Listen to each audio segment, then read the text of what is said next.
All right, thank you. I think I'll defer my first Selectmen report today because we have a lot of work to do. We always have a lot of work to do in meetings, so, right? I don't know if there's any liaison reports. Since our last meeting, we've been real quiet. Yeah. Okay, great. And any citizens' comments? No hands are raised. Okay. All right, great. I guess we can move on to the business section, and I'd like to make a motion to approve the consent agenda as presented. So moved. Second. Okay, and this includes three proclamations, one relating to Breast Cancer Awareness Month, one related to Domestic Violence Awareness Month, and then another Eagle Scout award, which is great to see. So with hearing no objections, all in favor, say aye. Aye. Great, all right, thank you. Look, some of us, I think you'll all get a pin here, board members today. I know Jacqueline was gonna give them out, but during the month, all employees are encouraged to wear a pink pin. It's handy with these little pins because it makes it easy, because finding a pink ribbon is not always the easiest thing. But anyways, just recognize our support for Breast Cancer Awareness Month. And with that, we'll move on to item number 7, which is discuss and take action to enter into a contract between the town of Madison and Silver Petrocelli Architectural Services for architectural services for the Polson School safety and maintenance upgrades, bathrooms and doors in the amount of $97,200 to authorize the first selectman to sign all necessary documents, contracts and documents approved in CIP 2324. Moved. Second. Okay. All right, with that, any further discussion? I don't even know if Phil is here. But He's I on. did see that one in your packet. Great. Bill's got like the sky cam too. Do you see that? It's like very fancy. No further questions on this, then all in favor say aye. Aye. All right. Go ahead, Bill, you can move forward with that. Thank you. You're welcome. So now with that, I guess we can move on to the primary purpose of today's meeting, which is the strategic plan. And so with that, I want to invite Cheryl Trent, our consultant, to work with us on this. And this is really the first opportunity for the public's benefit of the board reviewing a draft of the strategic plan. And this was kind of pulled together over the last 4 or 5 months with all the public input. Cheryl will walk through the process of where we are now and then what we have next to keep it moving forward. With that, I will turn it over to Cheryl. So Thank you. I'm going to try to stay on screen for the people on Zoom, so I might be over here just a bit this morning. I apologize if my back is to you all, but thanks for having me back. Beautiful day. Really happy to be here to show you what we're looking at as the final draft of your strategic plan. And when I say final draft, that doesn't mean it's polished and ready to go. That's what this meeting is about. And I know Peggy and I both have some questions about what you as the Board of Selectmen would like to do with the plan moving forward and how you would like to handle sort of the final series of conversations before you formally adopt it. So I like to call this the 80% draft. And we'll point out to you a few of the changes that we've already seen that we would like to make in this document. But I just didn't want to make those changes before I heard from you, and I'll put them all in at once. So I have a brief PowerPoint to sort of set the stage and remind you, and then I would like to go through the plan with you today, answer any questions you might have, and if you have any suggestions or thoughts. My main purpose today is to answer 4 questions.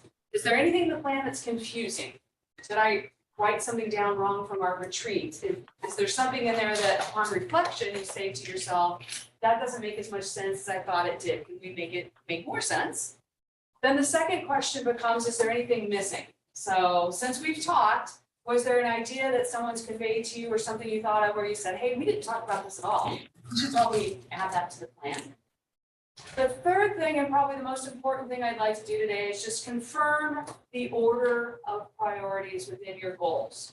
The reason I need to do that is because when the Board of Selectmen says this is our first priority, second priority, and third priority, what that means for everything else is that's our focus. You focus on your top priorities. That's what ends up being the biggest discussion and probably in your budget documents. It's also the thing that the staff then turns their focus to.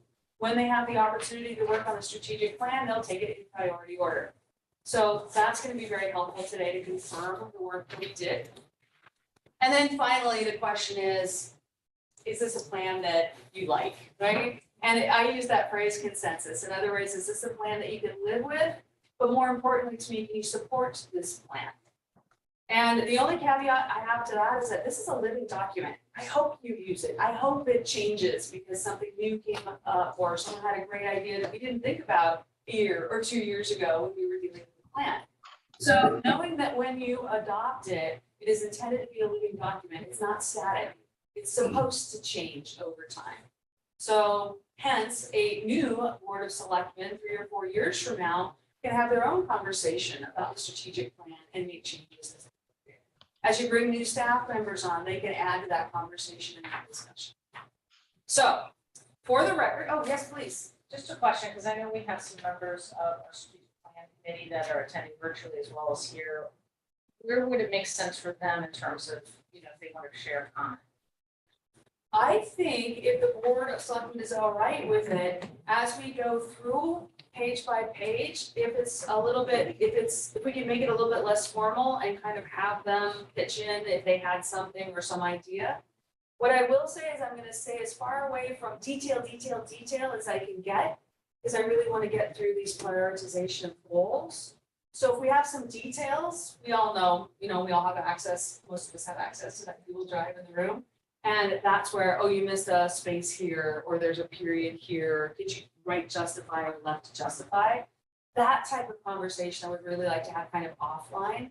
But this bigger conversation about the ideas and the goals, if it's all right, I'd like it to be a little bit more sort of I'm good with that, because I think it's awkward for them to wait to the end, Yeah. And so, if the board is good with that, then, so I know, because I think I saw Carol was online. Are there people in the room, Peggy? Yeah, there's people in the room, I and can't see them, so.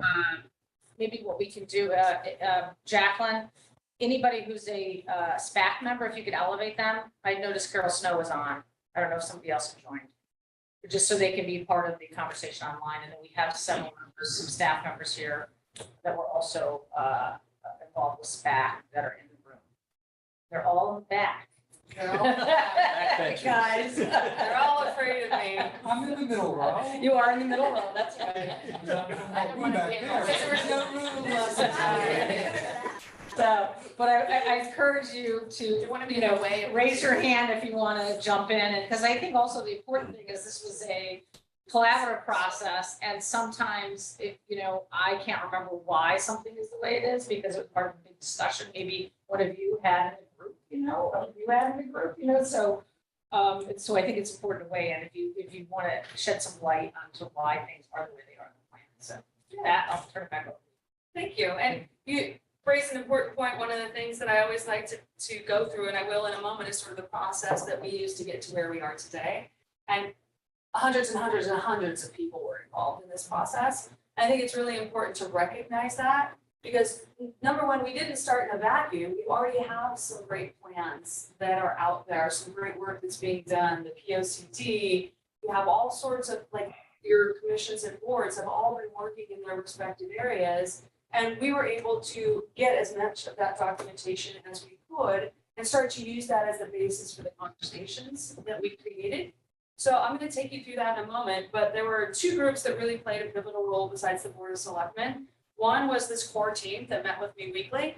They're probably thinking it's the last time we'll see Cheryl, yes. But they met with us weekly and most of them are in the room right now, but there are a few that aren't. And that was the group that said, okay, yep, no, little course correction here. Yes, that date's going to work. No, that date's not going to work. And then the board appointed the Strategic Plan Advisory Committee here and after forever called SPAC.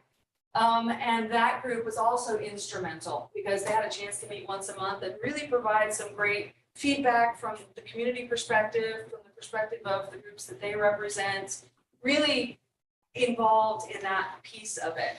And they were at the retreat as well as that same core team and core member group that you see. But also they were able to take that document and really take some deeper dives into what it might look like and how best to lay it out. And all of that's very helpful from the obvious perspective, but I think it's also very helpful to know that that type of community representation really creates a plan that's community-based. This isn't, while this becomes a Board of Selectmen plan in the sense that you now own it and you have some responsibility and accountability for it, the plan is really the community's plan. And it was based on all of that hard work and effort. So that's important, I think, to recognize.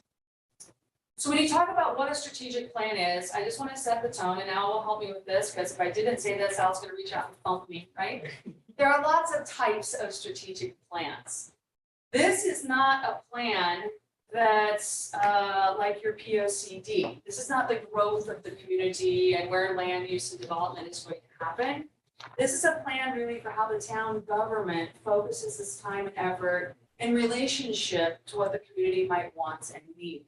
So I look at this from my perspective as this is a strategic plan for the town government of Madison, reflective of all the input and feedback that the community has given to us and said, this is really what we want you to focus on. This is what we want you to do. So is it a community plan in the sense that it was based on community input? I would definitely say this is a community plan, but this is for the government to implement this plan. Now, we never stand alone as local government. We always have to have this relationship and partnership with people in the community to accomplish what we want. We all have done that through your boards and commissions, but obviously you have other groups that you work with that aren't directly town related. So they're all going to be a collaborative piece of making this plan successful. So it is a living document, as I mentioned before. It's intended to be a guide. It's your go-to. It's sort of your architectural drawing for building your house, right? When it comes down to the detail and you have to pick the off-white versus the white light switch, staff will help you do that. But when you're talking about what does the house need to accommodate and what's the capacity of the house and does it need a roof or not, that's this big picture that the strategic plan can help you with. It's a guide, it's a roadmap to the future. Again, intended to be fairly broad and yet directive enough so that everybody has a good idea of what's important and where you're going. And to that end, what you're looking at this morning is the actual strategic plan document. I think you're all aware, but just for the record, I'll say there are other documents in creation or have been created. One of them is the implementation tool that goes hand in hand with this. I typically won't ask a board to adopt the implementation tool because it changes so dramatically. You could adopt it this morning and next week it will have changed because people are working to implement the strategic plan. So it goes hand in hand. It's a document that goes into the detail, the hows. I'll touch more on that in a moment. The other two documents I'll be working on for you as we move toward the final stages of this process will be some recommendations for measurements. You'll hear me maybe slip up and use some acronyms. If you do, it's probably the words KPI, the letters KPI, key performance indicators measurements. That takes a long time to really get a good handle for. Most people in the room are already doing measurements of success. Our work is going to be to try to tie those into the strategic plan so that if you or if the community said to me as your staff member, hey Cheryl, how are we doing in this area? What's our measurement of success? I could pull it up and say, we're 80%, or we've accomplished 4 out of 5, or whatever my measurement happens to be. So those measurements of success do take quite a long time. And when people say how long, I suggest at least 12 months, maybe 18 to 24 months to really get a good handle on them, integrate them into the work that you do. And then you can turn them through this budgeting process into something that makes sense in the budget as well. How successful are we? Do we need some more funding to be more successful? Do we change our measurement as a result of that? And then the final document, the fourth document, is simply some recommendations from me outside of the strategic plan process that I may have noticed that I think are important to contemplate as part of it. Sometimes we just didn't get a chance to talk about it, or it's just not, it's something that occurs to me from a perspective that, hey, this might be something you want to consider. It's not going to be something that the board adopts. I'll simply give it to the board as a recommendation tool and work their way through it. So during our process, we answered 4 main questions. The first is, where are we right now today? As I mentioned, it's critical to take account of your current status. Otherwise, if you don't know what you're doing well, how would you know to keep that and preserve that? Or if you didn't know what wasn't going so well, where would you know to focus some time and attention about how we can make that better? We then talked about your vision for the future, where you want to be in the future. And then this concept of how do I get from where I am today to where I want to be? The how are we going to get there? And then finally, the measurements. How would I know if I'm successful? So those are the 4 main questions we work with. And how you saw us work with them and how you worked with us was to get to these end benefits here. If you can use this document to start these budget conversations next year, that would be like sort of the foundational purpose of your strategic plan. Because after all, if your strategic plan captures what's most important to you, of course you're going to fund that in your budget. And if you were completely absent a strategic plan, I would know to look at the budget because that would tell me what's most important. And you can kind of work backwards from there. The two are tied. So during the budgeting process in the coming year, that would be something to really use the strategic plan as a guide, as a test.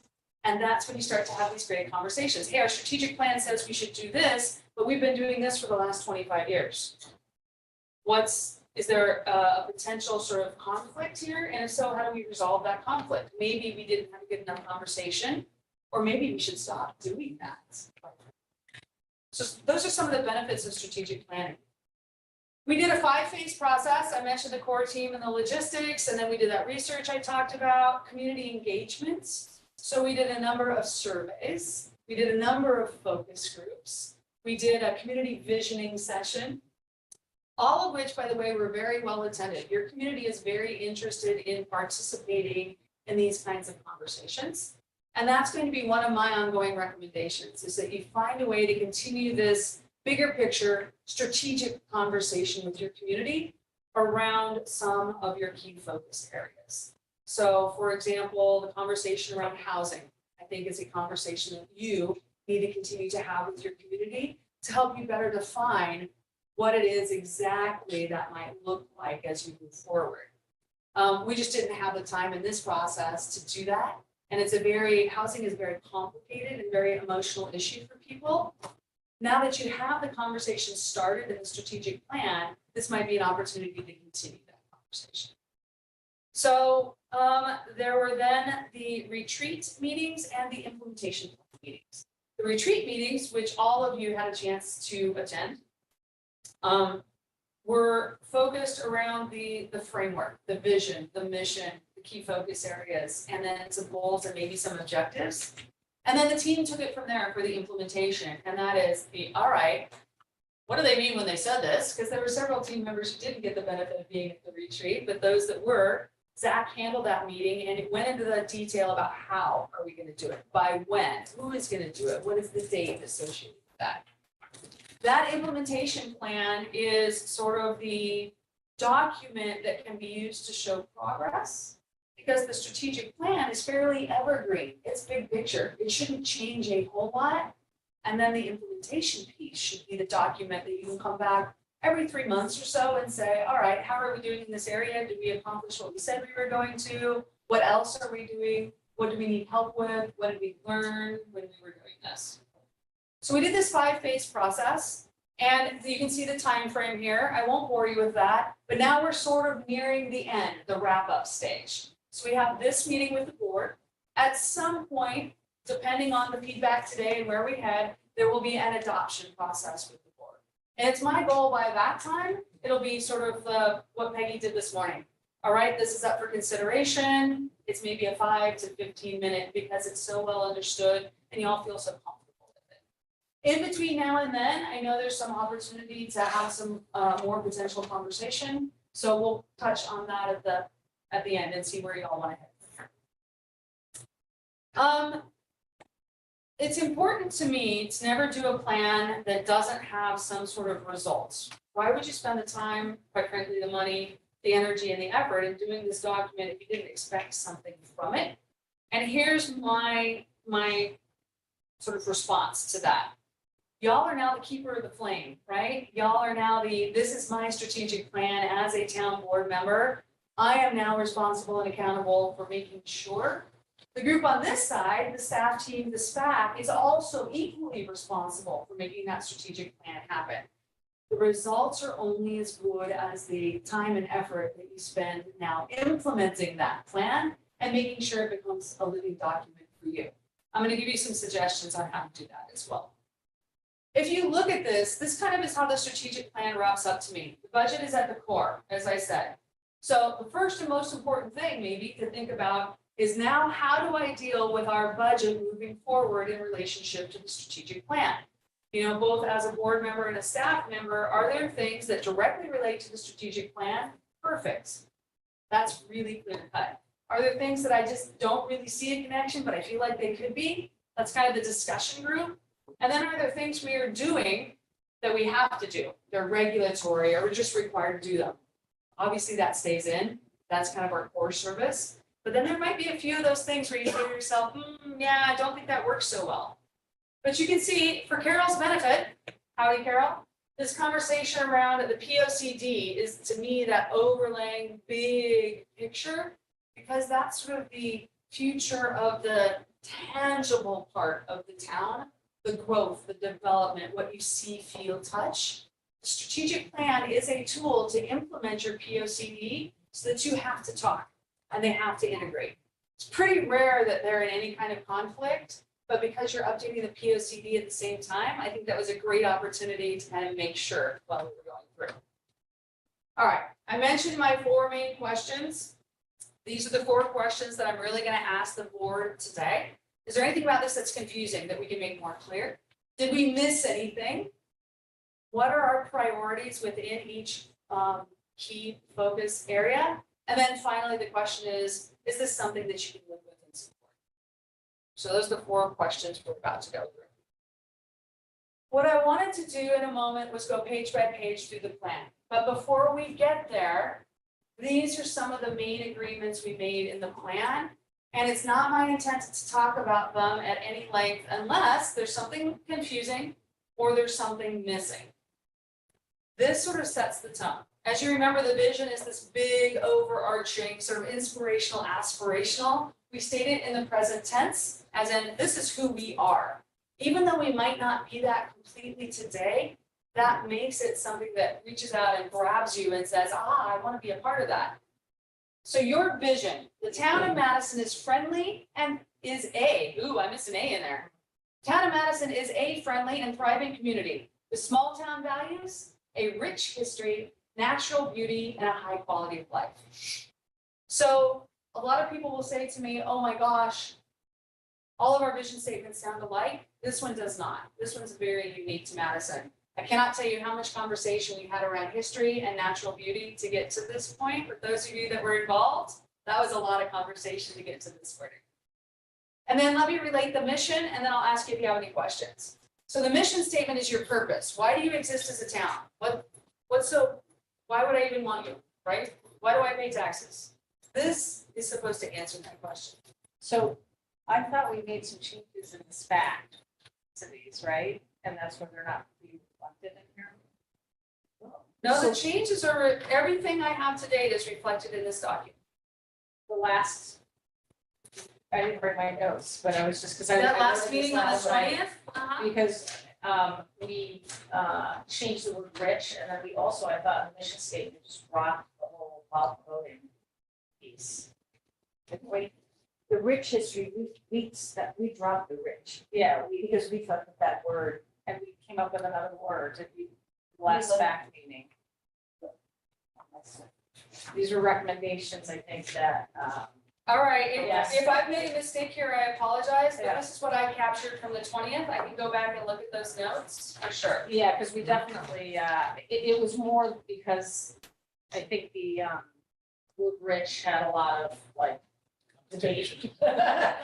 And now I don't have my notes from that meeting, so I don't recall. I do, and if you want to hold on, Okay. we'll go, do you think the mission's wrong too? 'Cause Well, if it is, we'll we change it. kind of agreed, and Bruce, you were at this meeting, and then we dropped basically, because there was such debate about while promoting, there was a run on it, we just said, and high quality services, we dropped the rest of it.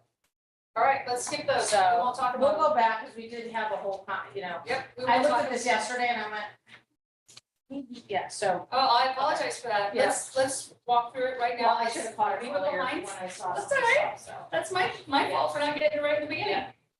Yeah. And so values, the piece of values is, this is sort of the behavioral aspect of how you perform the work under the vision and the mission. So these are things that you can turn into employee recognition, You can do performance evaluations. You can start doing your hiring processes. As you bring new people through an election process or through a hiring process, you can say, this is how we want to conduct ourselves while we're working in the community. We want to make sure we're sustainable, we're transparent, we're professional, and we're inclusive. And then we took a moment to define those. Now, here's what I'll say about that. You'll get a lot of people saying, oh, I mean, is this exactly, here's my theory about the definitions of the values. If we understand them and we're comfortable with them, the 80% rule, I think, really applies to this. You can have this opportunity to say, let's go ahead and adopt these values as part of our strategic plan. If they need further conversation, let's sit with them for 3 months or for 6 months and work our way through. But those are the values. From there, what we create is strategic priorities and outcomes. And the process we use to do this is all of that community feedback I just mentioned, we distill it into its individual forms. So there's a community survey and a staff. There's the focus groups externally and internally. There's the community visioning session, there are the community meetings. From all of that, we distill what we would have called common themes. And there were about 11 common themes to start with some subcategories. And so then we further distill it with the help of the SPAC and the staff, and then we even further distill it as we move into the retreat conversation. But these key focus areas are the biggest, most important areas that the town needs to focus their time and attention on. Usually there's not fewer than 3 and there's not more than 7, otherwise you get yourself distracted. But each key focus area has its own definition. So if somebody said, well, what do you mean when you say, you can explain that. And then we also talked about outcomes. So the outcomes are, what is it that you want to achieve in this area? Why is it so important? I mean, really, what are you going to see that's different 20 years from now if we focus on it?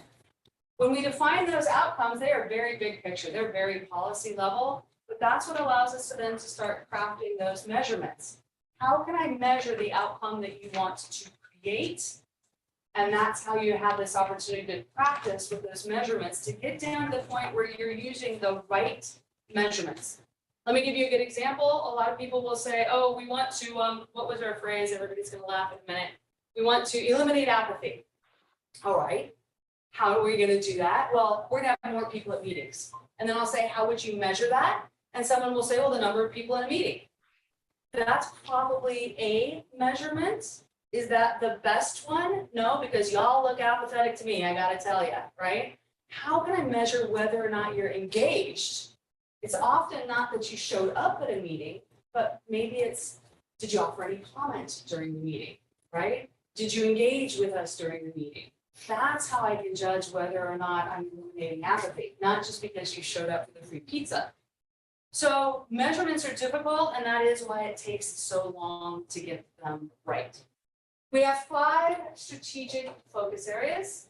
Financial and these are in alphabetical order. I should stop right now and say that. There is no ranking to these because they're all big, broad picture areas. So they're simply in alphabetical order.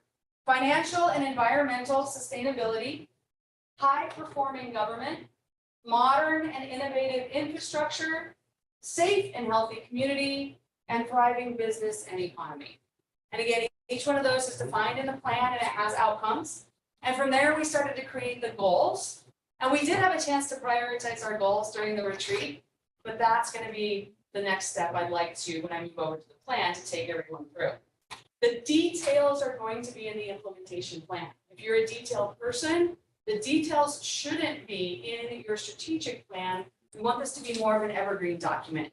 Good for a year at least before you start shifting some goals around, because there may be some shorter term goals in here that we can accomplish in a year.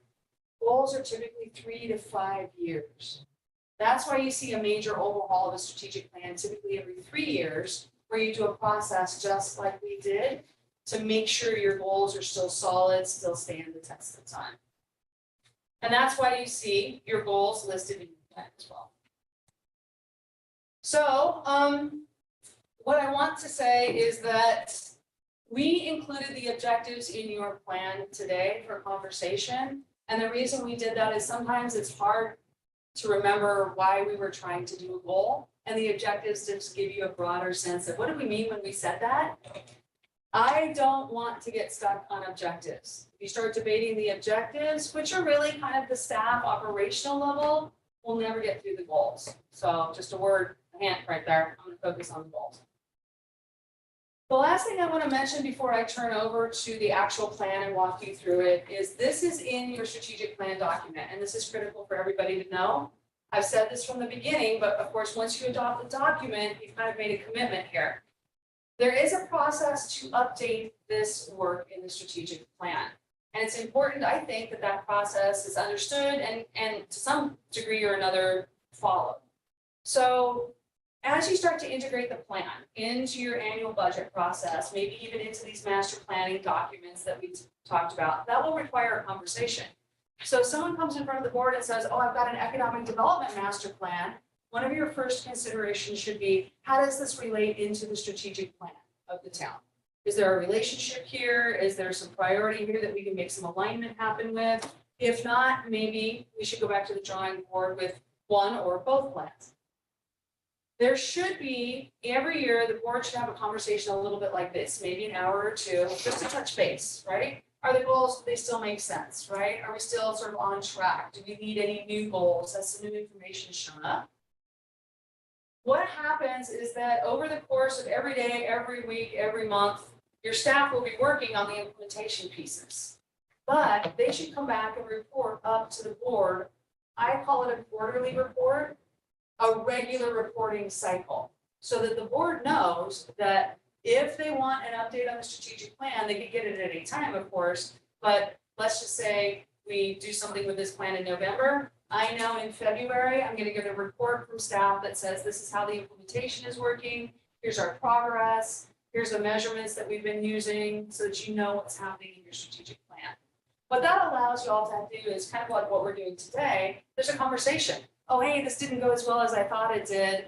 But there's a grant opportunity coming up, and I intend to apply for that grant opportunity.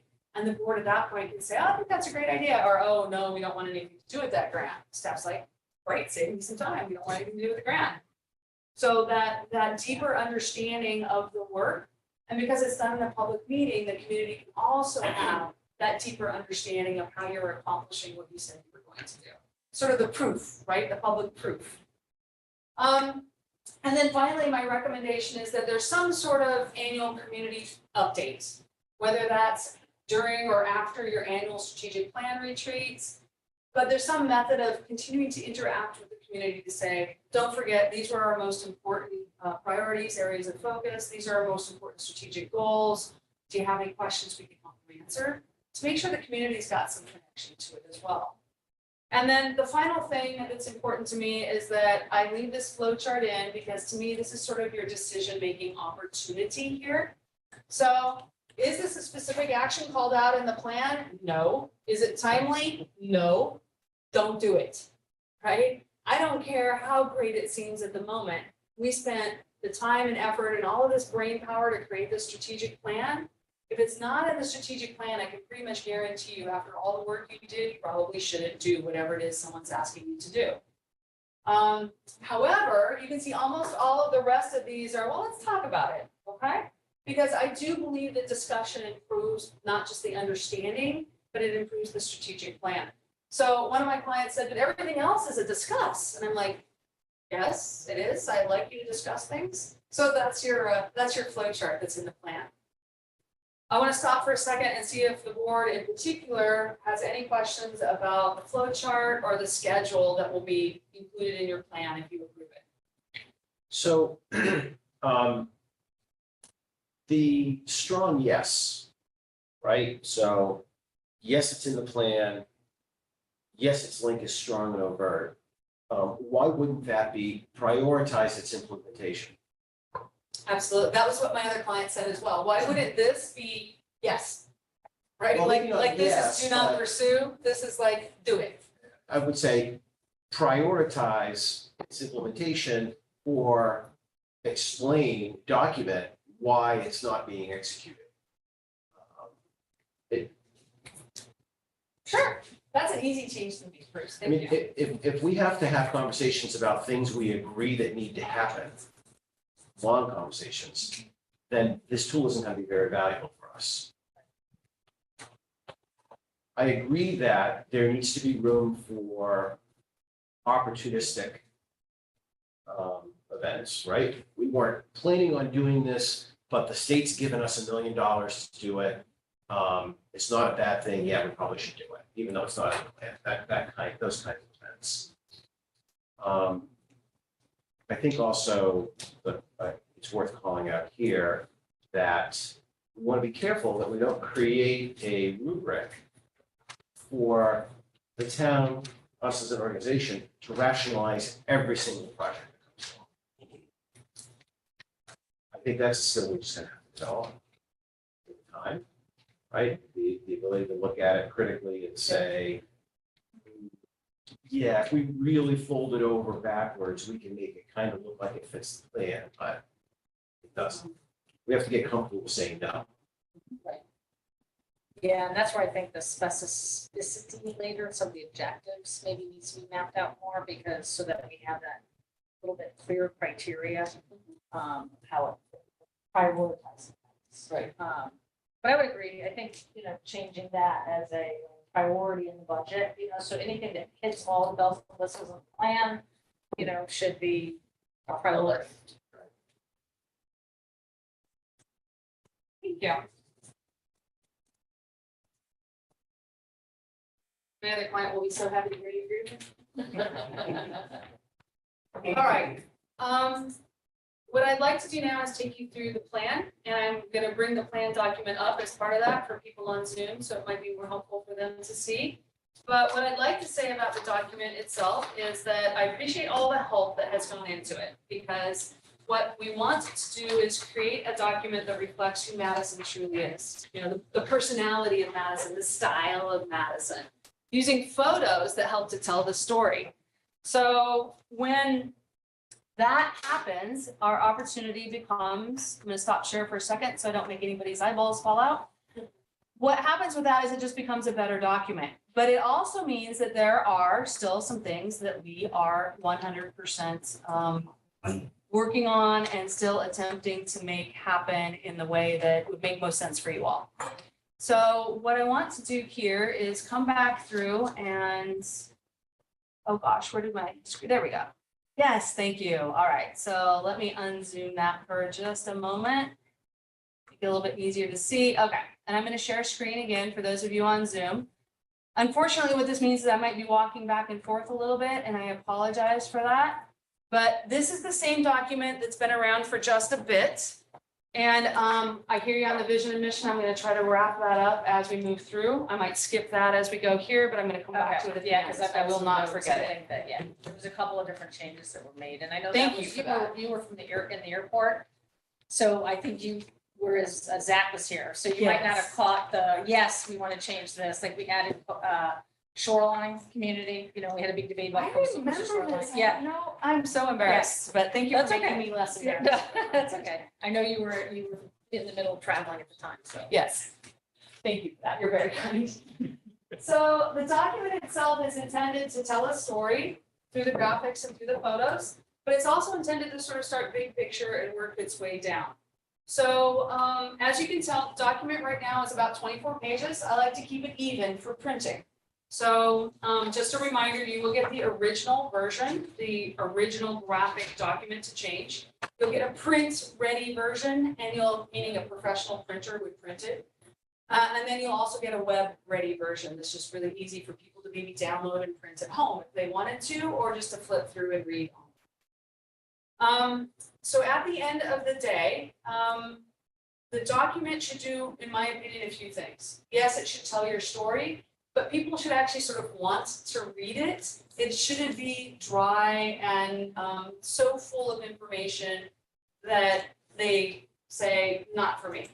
So if you just wanted the big picture, we give you the big picture right up front. And then if you want the details, it has some. And then my recommendation is always, as we did on the back page, hey, if you want more details, come visit our website, where you can, if you want to, upload the most recent quarterly version of the implementation.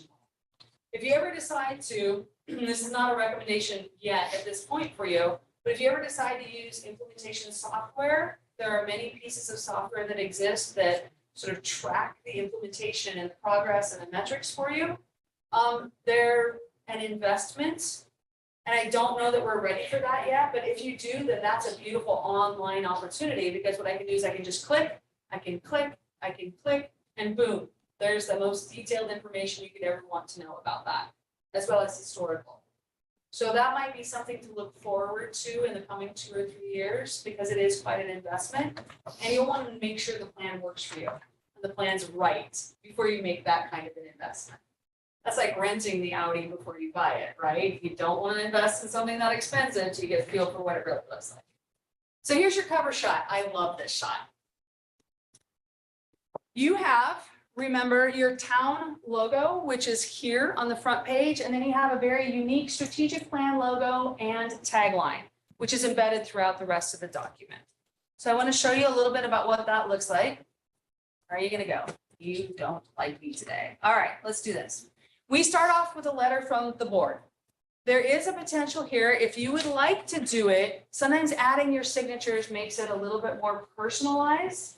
Now, I've heard this, and it's that time of the year. There might be a different board in a couple of weeks. Do we want to put our signatures on this? Yes, you do.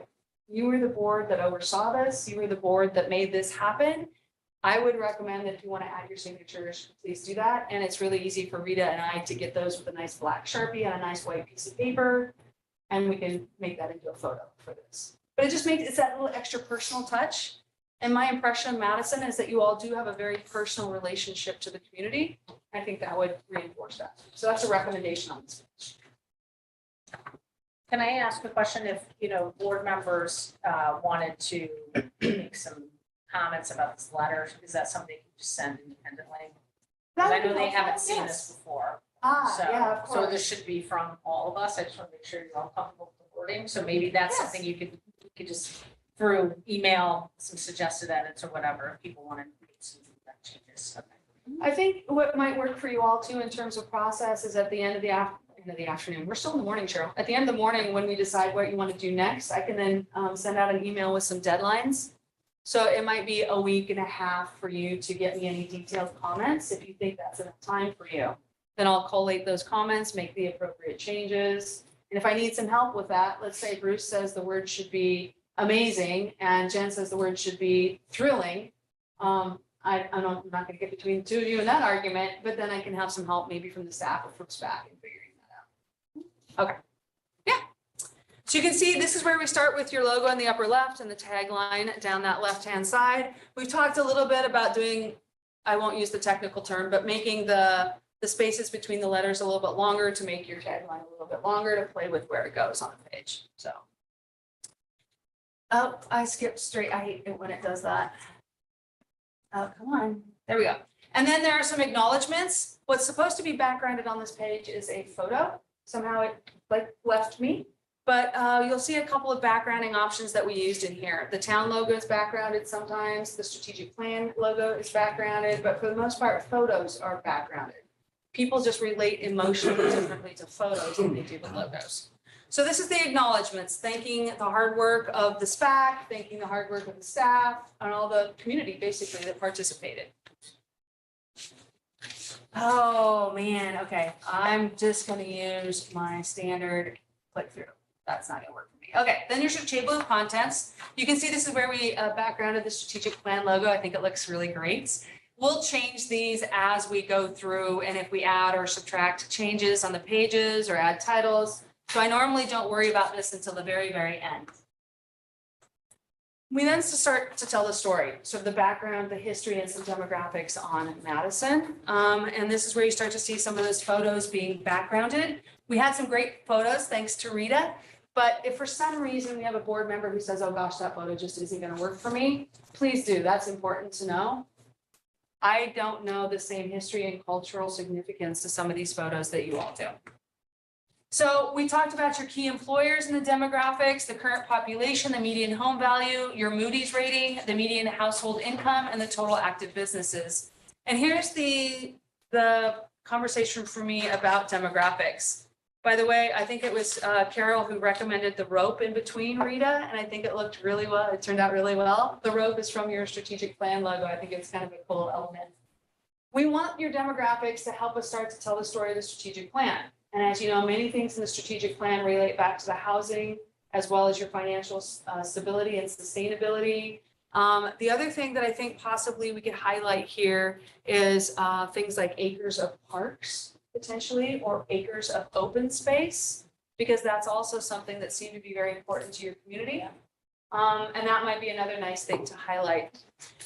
We always have this conversation about key employers and who chose those key employers and how did they get here. So if there's any controversy about that, I would prefer to leave key employers off.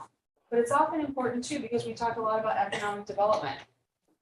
Sometimes people like to say, as opposed to key employers, they'll say things like unique businesses. Like we have unique downtown and neighborhood businesses as well as major employers without listing them.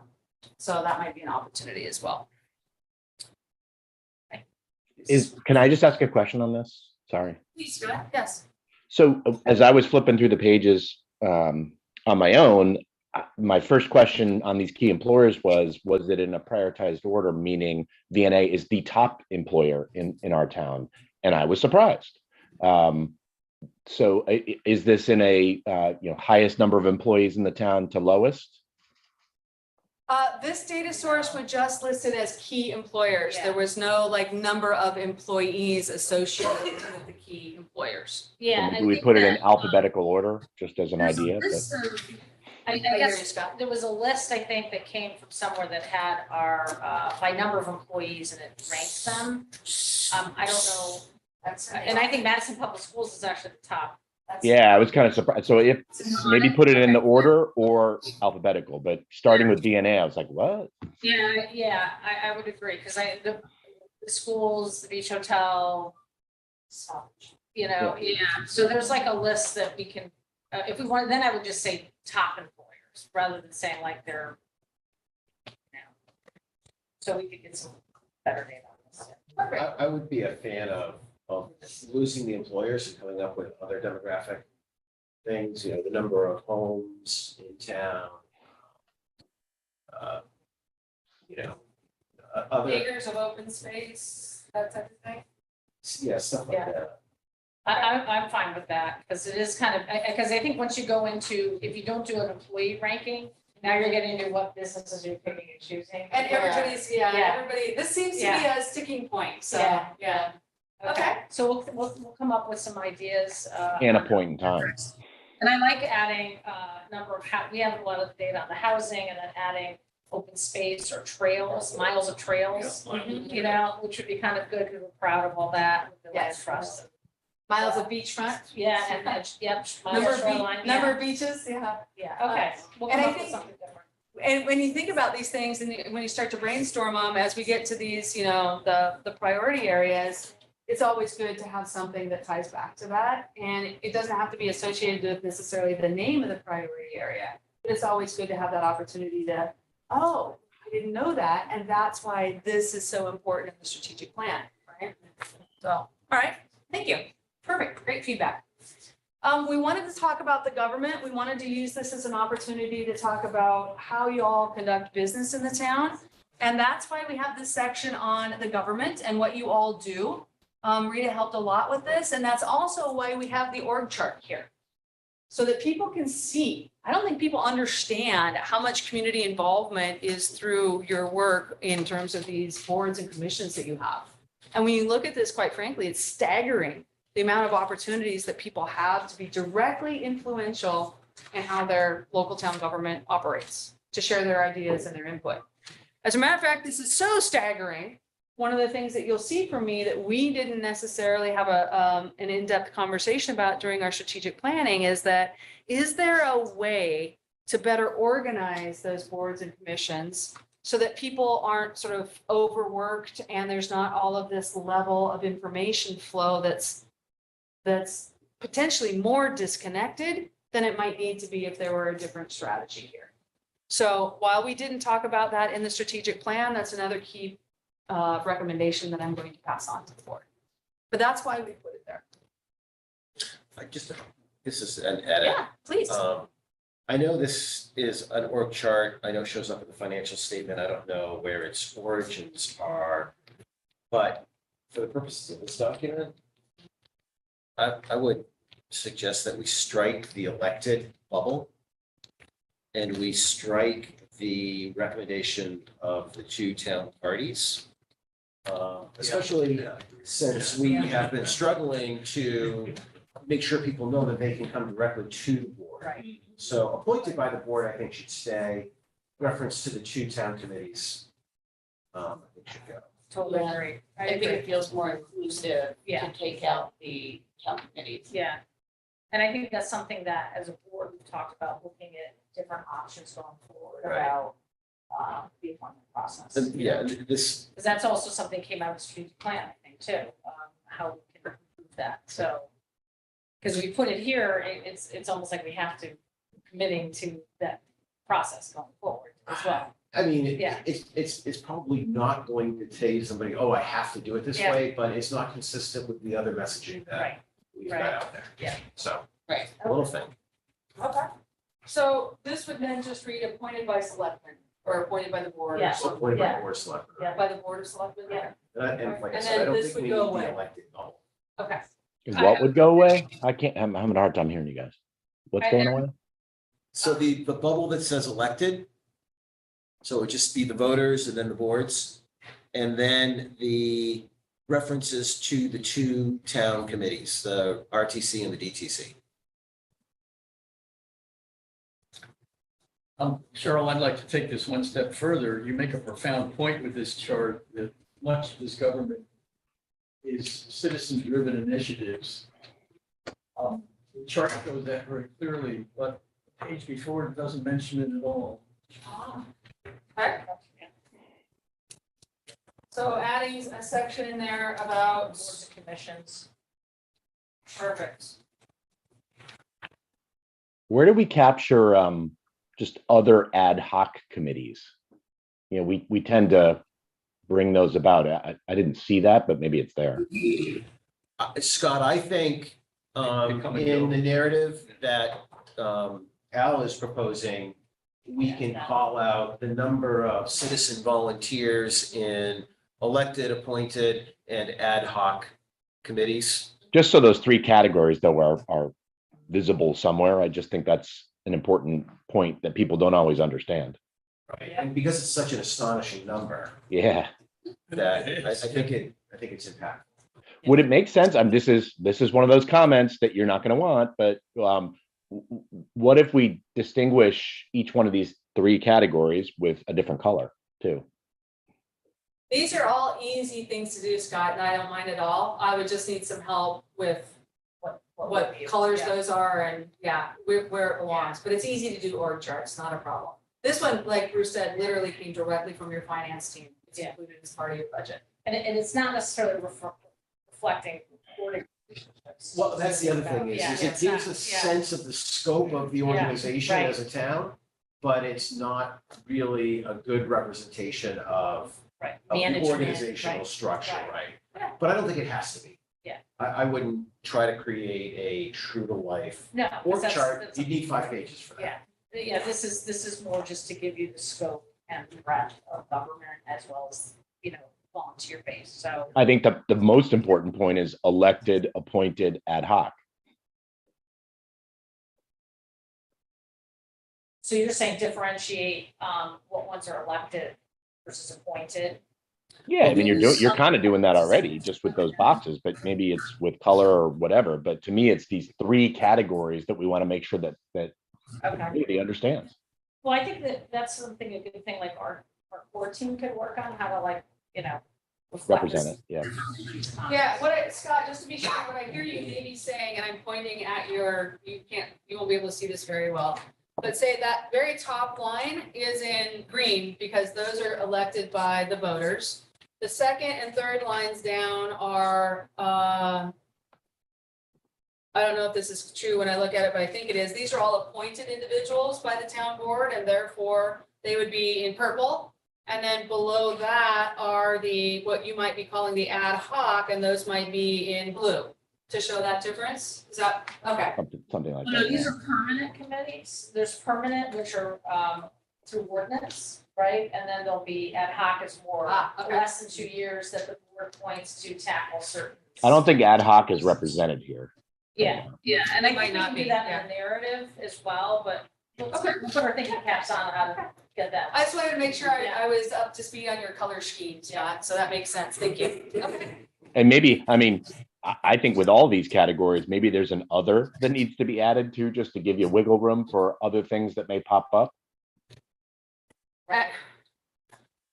Okay. I think sometimes when you write other on a strategic plan, if anybody reads this, and I do hope they do, that would be the first question I would have. Well, what do you mean by other?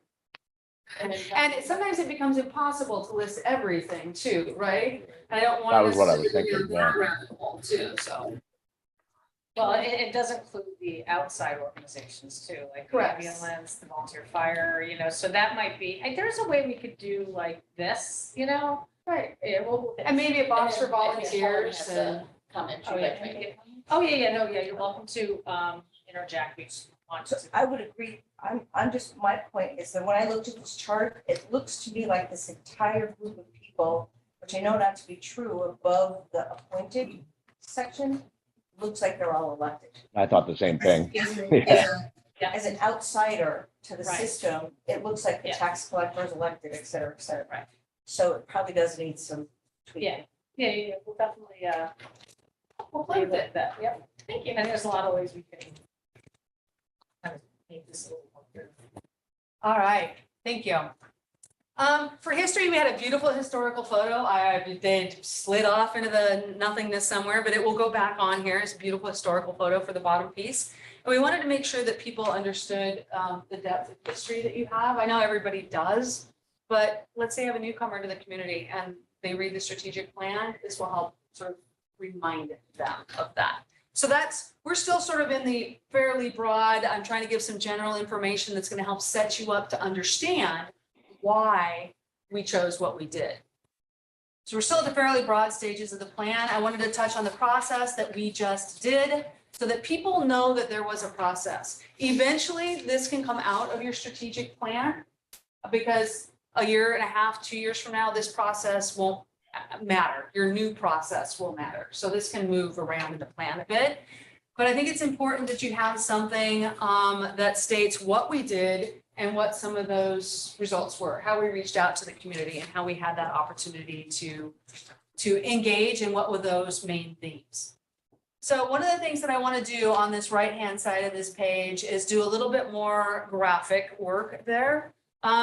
I don't want to use too many icons because I'm going to explain the importance of icons in a moment when we hit that page. But I think Rita and I can do some work, and Carol's been very helpful too, doing some work on the right-hand side of that page to make that a little bit more graphically representative and a little bit more obvious that those were the community themes, that broad list of themes that came out. Following that, this is the framework. Wait. Sorry. I have Oh, another question. Helen, yes. So in terms of the community insights, so would it be important to list somewhere, maybe in an appendix, like exactly what the focus groups were, the number of people that attended? Like, to me, that is real important information if you're making this into a community document. You don't have, it's listing, we had a focus group, X number of people attended. We interviewed 40 people. There were some of those things that were important. Well, I think it's a great idea because I think we get a year from now, like, oh, I didn't even know that was happening, and so it'd be good to just have some sort of data on that, Sure. just say the number of can establish attendees, the number of links too. interviews Yeah. conducted, Right. the dates of the community session, Right. so then people can, refer back to that. It's So, like history, exactly, the development of. Make my steps in today. This is perfect. Cheryl, how do the Yes. 8 key themes relate to the 5 final strategic objectives? That's a great question. Let me explain it this way. When we go out and ask for community engagement, and I know many of you were there for every single piece of community engagement, I look at that as perceptive data. That's someone's opinion. And sometimes that opinion is formed on things that have no basis in the reality of what the town government can or should legally do. And so I take that as just opinion and feedback, and we work our way through it.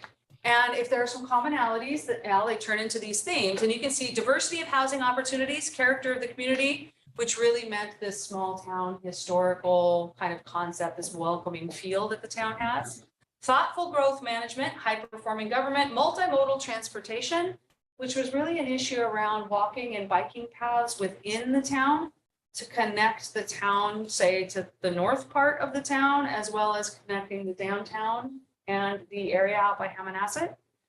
And biking, strollering, walking your dog, kind of multimodal. Not necessarily the Amish horse and carriage multimodal, although that could come into play too. Vibrant economic health, preservation of natural, green, and open spaces, and quality educational opportunities. So what we did with that is we took that and we said, these could potentially be these strategic priorities. Let's see if any of them are similar enough to fit in to each other and make that sort of distinction first. And then let's put some potential subcategories. What else? What might this mean? So we use these to create our longer list of 9 or 11 and some of those subcategories. And then we made a recommendation with SPAC to say, hey, if we were going to suggest that you had 5 or 7, here's how we would combine those. And then use SPAC's input to make a recommendation for the retreat as to what those top 5 or 7 should be. And then at the retreat, we had a conversation about what might be linked and what might fit naturally. So that's how we ended up. That's how we used that community information here to end up with the priorities that you have in front of you. I'd like to point out one thing. So when we went through this process, it stood out to me, especially after the surveys, when we got back all the community surveys, not a lot of people talked a lot about health and safety issues. I mean, it came up in certain places, but it doesn't, it's interesting to me that they weren't identified early in the process. And my own personal theory is that people sort of took that for granted. You know, that people, we don't have a lot of residents right now that are concerned about well water.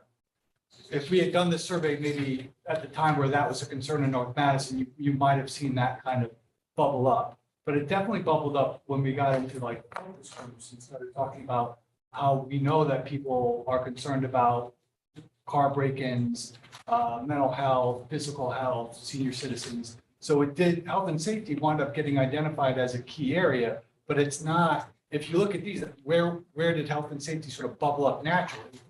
And I think it's just a lot of us take for granted that our services are very much meeting those needs. And so it didn't sort of present itself as a problem or a need.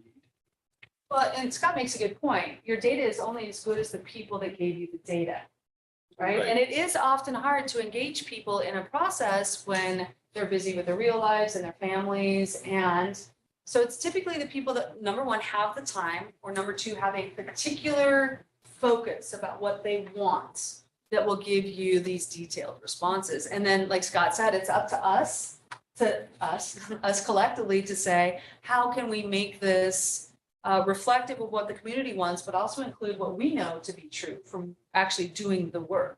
So. Right. And I mean, I think if we did, like you just said, if we did this at a different point in time, we'd get a different set of bullets. But this is us kind of holding the mirror up and saying, hey, we went out and asked you, and this is what we heard you say. Oh, I didn't say that. Well, were you there? No. Well, of course, if you weren't there, we didn't hear you. So I think this is just, especially when we go to public hearing, and we say, when we started this process, we went out and asked everybody, this is what the community gave us as feedback. I'm gonna add some text to this page then, that sort of goes into a little bit more detail about how that translated into. But I think that's an important point, Bruce, in the sense that it was a point in time, it was a group of people, and no list that we come up with is ever going to be exhaustive. Right. If we did this after Sandy, Right. I think we'd have a different list, right? Totally. Yeah. Or COVID or whatever, right? Yeah. And it's true, that's one of the reasons to continue to engage your community once a year or so as a touch base on the plan. Is there anything that's been bubbling up in the community? It's sort of that, it's a checkpoint, it's a check and balance too.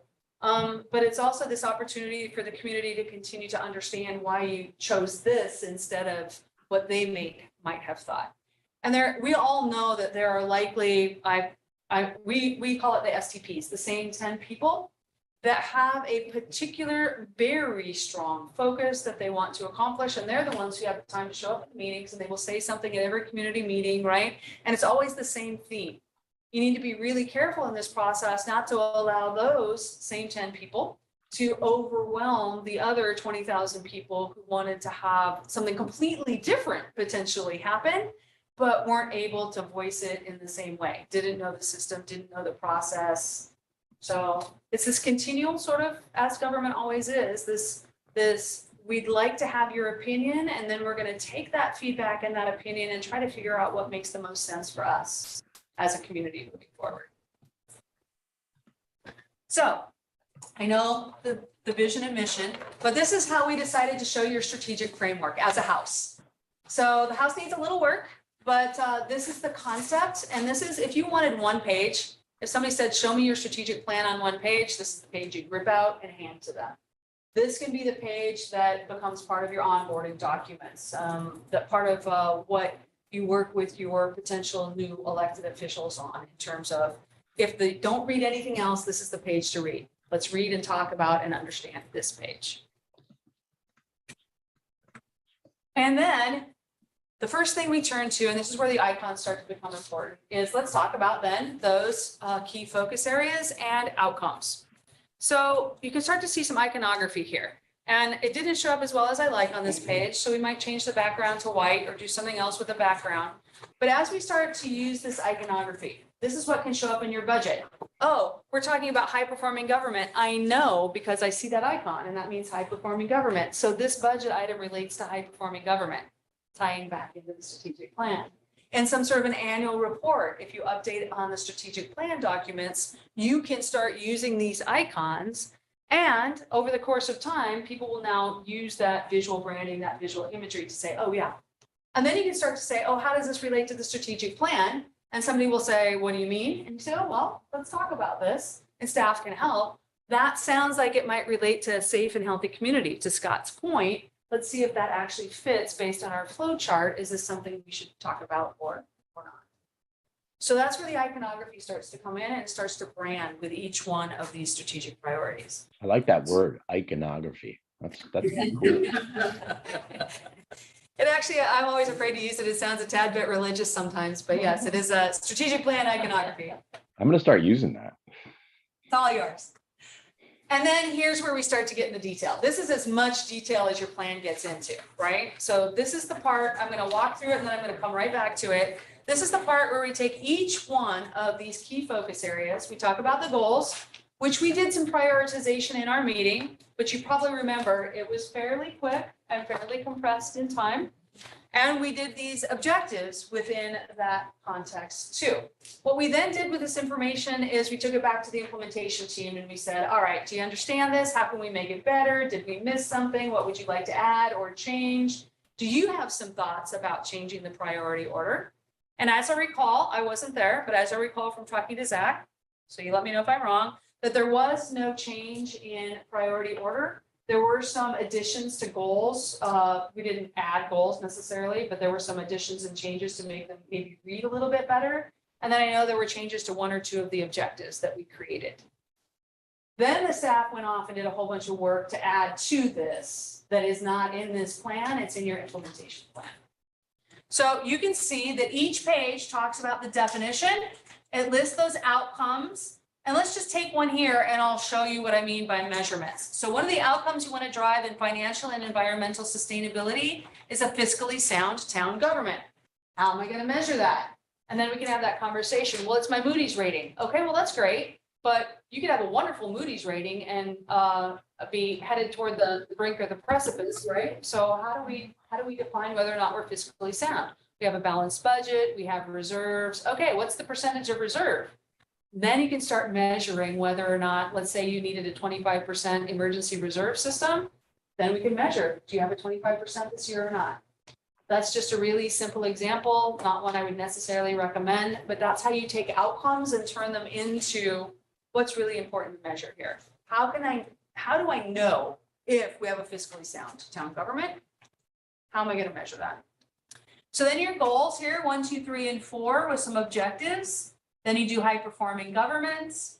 Then you have your safe and healthy community. And by the way, Rita's made a couple of comments on here, which I love. I love this pillow, but you can't really read that it's Madison. So I need to readjust it on the page to make sure that you can read it's Madison, but I love this photo. And then you have your thriving business and economy.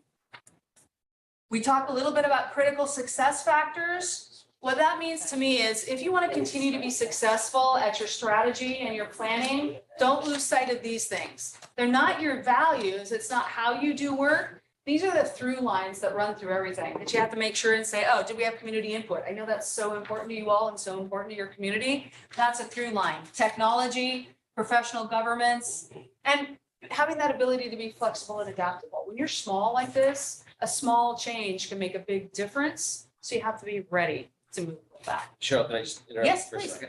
So, the goals and objectives, thinking, are you planning on getting us together as a group to go through those? I for think perhaps that's a where working we- Session? Yeah, I would like to still do that today, Bruce. I'm just gonna sweep through the rest of your plan and then come right back to it. Yep. I think that's where the heart is, where we do need a lot. Right, when you more. skipped over it, I'm like, wait, Oh, wait, no, wait, time out. I'm coming right back to that. I just wanna fill in the rest of your plan and see if you had any more quick questions, so come Okay. back to that. Okay. So strategic advantages and challenges, we crafted these, but we walked through a process with a SPAC where we talked a little bit about them. Your strategic advantages and challenges are unique to you, and it will help you explain. Like maybe we had to delay a project, or maybe the goal didn't go as intended because we had some of these challenges, but you never want to forget that you have advantages as well.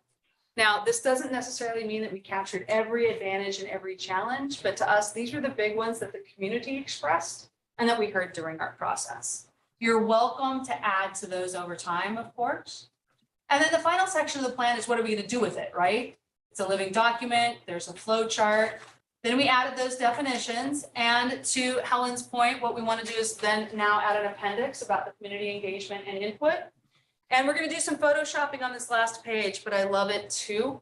So I really think that was kind of a cool last page for your plan document. And as you can see here, we refer people back to the actual website. When we get all done with this, if this PDF's loaded, that will be a clickable link that you can just click on the PDF and go right over to the website. So before I come back to the goals and objectives, any other thoughts? Yes, ma'am. Can I make a recommendation? This is just kind of free thought. Is that in looking again as an outsider into the photos that are behind the images. So the high performing government, when we talk about education, then there's a picture of the high school on the very next page for a different objective. So to me, as a Madison resident, I would look at this and want to see background photos that relate to a particular objective and go, I don't know that we want Academy School. We can talk about whether we want Academy School as a background for one of these or not. That's up to you guys to decide whether that's the background photo you'd like And to here's- have or not. Here's what I'll say about that, because it's a great comment and you'll hear it. And photos mean something to people. It's like colors mean something to people. Photos are easy to change too. So somebody might look at that photo and think that's the perfect photo for that. Helen might look at that photo and say, yeah, I don't think that's the perfect photo for that. In the long run, what really matters is that you have a photo that sort of tells the story of Madison and try to link that photo as closely as you can. But it's unlikely you would find a perfect photo unless at this point, you have the opportunity to go out and take the perfect photo, right? We want a perfect photo of this for high performing government, and then you can go out and actually have the time to take it now. I wouldn't let the photos stand in the way of the plan adoption. I wouldn't try to make the photos perfect at this particular time. But you'll get that feedback. I haven't seen any of these yet, the board hasn't, so I think it's worth having, just kind of going through it and saying, yes, It's all makes part of, sense it's for all that part page, of the yeah. messaging you're Yeah, giving to the the town. messaging. And also how it looks when you're trying to read. For the whole school. So here we go, and I do not want the audience participation at this point. I just want the board participation at this point, because this is about the goals. And it's super important that the board has the opportunity to tell us what's most important to them, right? Board, I am in no way hamstringing you for asking any questions of anybody in the audience. That's not the intent. I just want you to tell me what the goals are. So here's how we got to this particular point on this particular pages that are about to follow. we brainstormed what the biggest, most important things to do to accomplish in financial environmental sustainability. We said, what's the most important thing the people in the room think is the number one thing to do? And we all talked about it, and we wrote it up on the board, and we rewrote it, and we picked different ways to look at it. And occasionally we came up with a few things that maybe weren't goals, but might have been projects or objectives. At the end, we all came back together and said, what's your number one? If you could only pick one, what would that one be? And this is how this priority came about. Here's my analogy for you. Do not try to put them in operational tactical order. It's not what I'm looking for. They will handle operations and tactics for you. This is how I want you to think. You've got a super important party coming up at your house. And let's say it's a graduation party or a baby shower for the birth of your first child or your first grandchild or a retirement party for Cheryl, something super important. And you realize your house is dirty. Everything about your house is dirty. You call a cleaner and say, oh my gosh, you have to come. And they say, I have 4 hours. Where do you want me to start? That is the question I am asking. Where do you want me to start? Not what's in logical order, not if you vacuum first and then dust, it's a problem. So you need to dust first and then vacuum. Nope, that's their job. I'm saying you start with the bathrooms, right? And then you move on to the kitchen. And then if you have time, do the floor. Don't touch the bedrooms. We're going to close the doors. Nobody's going in the bedrooms, right? That's what I'm looking for. What is the most important? So the goals in the order they are now, as you can tell, and for Zoom, I'm just going to read them out loud a little bit. It might be hard to read on the screen. Are your number one goal, the thing that's going to make the most difference, the thing that's the most important, is to preserve and protect our natural and built assets. Goal number 2 is to diversify our housing stock. Goal number 3, ensure stable financial support of Madison's vision. And goal number 4, create a balanced tax base. Some of you will want to have the conversation, well, if we don't have a balanced tax base, we can't do. Don't worry about the order in which they have to be done. All of these are sort of interrelated, right? Some may take longer, some may be shorter term, 3 to 5 years. What I want to know is what's most important to the board to tackle first, because that's going to do for the staff. They're going to say, okay, that's the first thing we're going to sort of get back together and talk about. It's going to be, how do we preserve and protect our natural and built assets? Some of those objectives about improving resiliency, providing a safe and accessible waterfront, preserve and safe coastline. Remember, the objectives are there just for sort of a support. What do we mean when we say we want to preserve and protect our natural and built assets? I don't want to worry about the objectives. We'll never get through them. I want to worry about whether the goals, the policy level direction is in the right order. Can I ask a question? Can I ask a bigger picture question? Sorry. Yeah, Scott. I'm trying to follow as best I can, but I can't get over. I'm struck with I guess a point that I felt like was missing just before this, which leads to this this financial and environmental sustainability section. Can you go back to that message house thing that you showed with the mission, vision, values, blah blah blah, for just 1 second for me? Blah, did you just say blah, blah, blah about my strategic plan? Well, I didn't mean it that way. It was all with love. So on this slide, the one thing I guess I felt was missing slightly, and I will throw it out to my fellow board members to consider, but under values, under sustainable, the word social seems to be missing. And to me, if I think about just what it means to be a sustainable community, we not only want the financial, economic, and environmental, but it's also the social. It's the community engagement. It's all the stuff we're kind of talking about, but literally the word social, if I think about what sustainability means and is, seems to be missing. So food for thought. So Scott, how does that relate to the priority of the goals under financial and environmental sustainability? Well, I wasn't entirely sure of how the values exactly tied one-to-one from a process standpoint. So I guess I was asking that question to some extent. Gotcha. So can I, we had a lot of conversation when we talk about social, but it was more under the context of a safe and healthy community, about social networks and social engagement, mental health.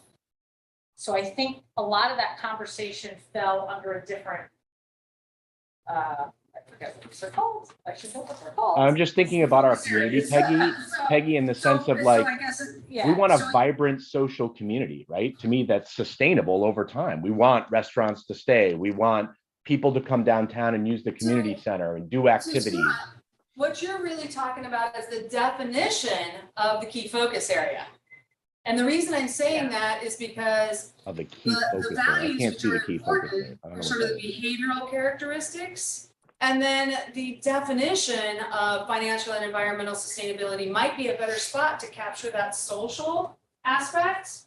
And then if you decided to do that, and I'm gonna have you hold on it because I think Peggy's right, I think you're gonna see it in subsequent, then the question is, does there need to be a goal around social sustainability? So let me write social as a definition here, and then I'm gonna hold on to it. Definition of this area. I come back to even the point that Scott Cochran made earlier too, right? It seems all connected to sort of our social part of our community. So anyways, enough said. No, and I'm gonna keep it, and I'm gonna come full circle if we have time back to it. And let me just say this, Bruce asked about maybe a specific work session on the goals and objectives. I always think more conversation is better, but neither do I want to have you undo anything that was done in the retreat with a large number of people that contributed their time and effort. So I think if we stick with those questions, is there anything confusing? Like Scott mentioned, I'm confused by why social is not here, or that might have been a missing. I think social is missing from here. And then the question is basically, can I live with it and support it to get it done? Now, I'm gonna take issue with undo. It's add. I mean, I think that all of this input was absolutely necessary. And the synthesis of all of that input into this document is tremendous. But now it comes back to this board to say, did the community input get everything right, or do we have specific thoughts? And so I think that you should reserve the prerogative to say, we think this one was a miss. We know that it came in, but we think on this particular one, it's a bit of a miss. And we Myths should- are just not emphasized enough, Bruce. Maybe that's a better way to say it. You know what I mean? Like maybe it's here, but it's just not, it's not showing up to me. It's not emphasized enough to me based on our community and what at least I perceive as something that's important. I mean, I'm just gonna say, I think all of the discussion around housing density, increasing housing density, remaking the housing stock in Madison is overweighted in this conversation. I don't think people move to Madison with the idea that they want to see an apartment building next to their house, any more than they want a 7-Eleven or a Costco. So I think there is room for responsible development, and we, as a board, supported consistently those ventures. But I can tell you, I'm going to take issue. Well, one, I take issue with a housing stock being in environmental and financial sustainability. I think as a bullet, it doesn't belong there. But I don't necessarily think the community is going to support modifying zoning to allow for denser housing.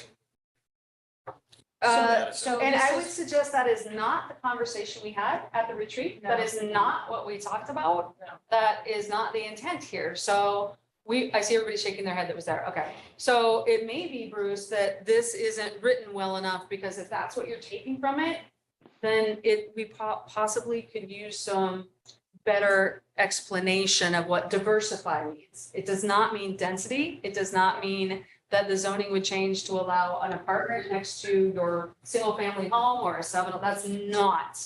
As a matter of fact, that was probably the antithesis of what we talked about, because the community, I would agree with you, based on my limited experience, the community is not going to support that.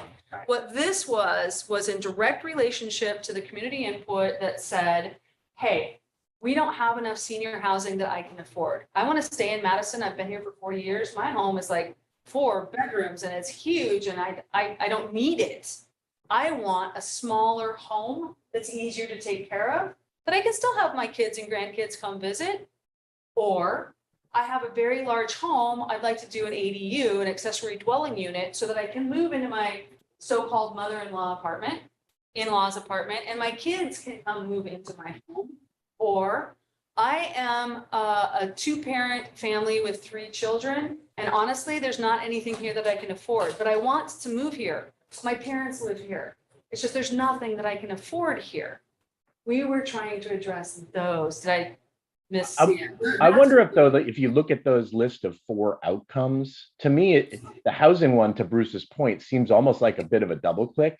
Like maybe it's just a sequential thing or an order thing where you just put the housing one fourth and you start with fiscally sound town government, proactive planning and resilient, preservation of natural resources, and then housing. But that's the first thing you read.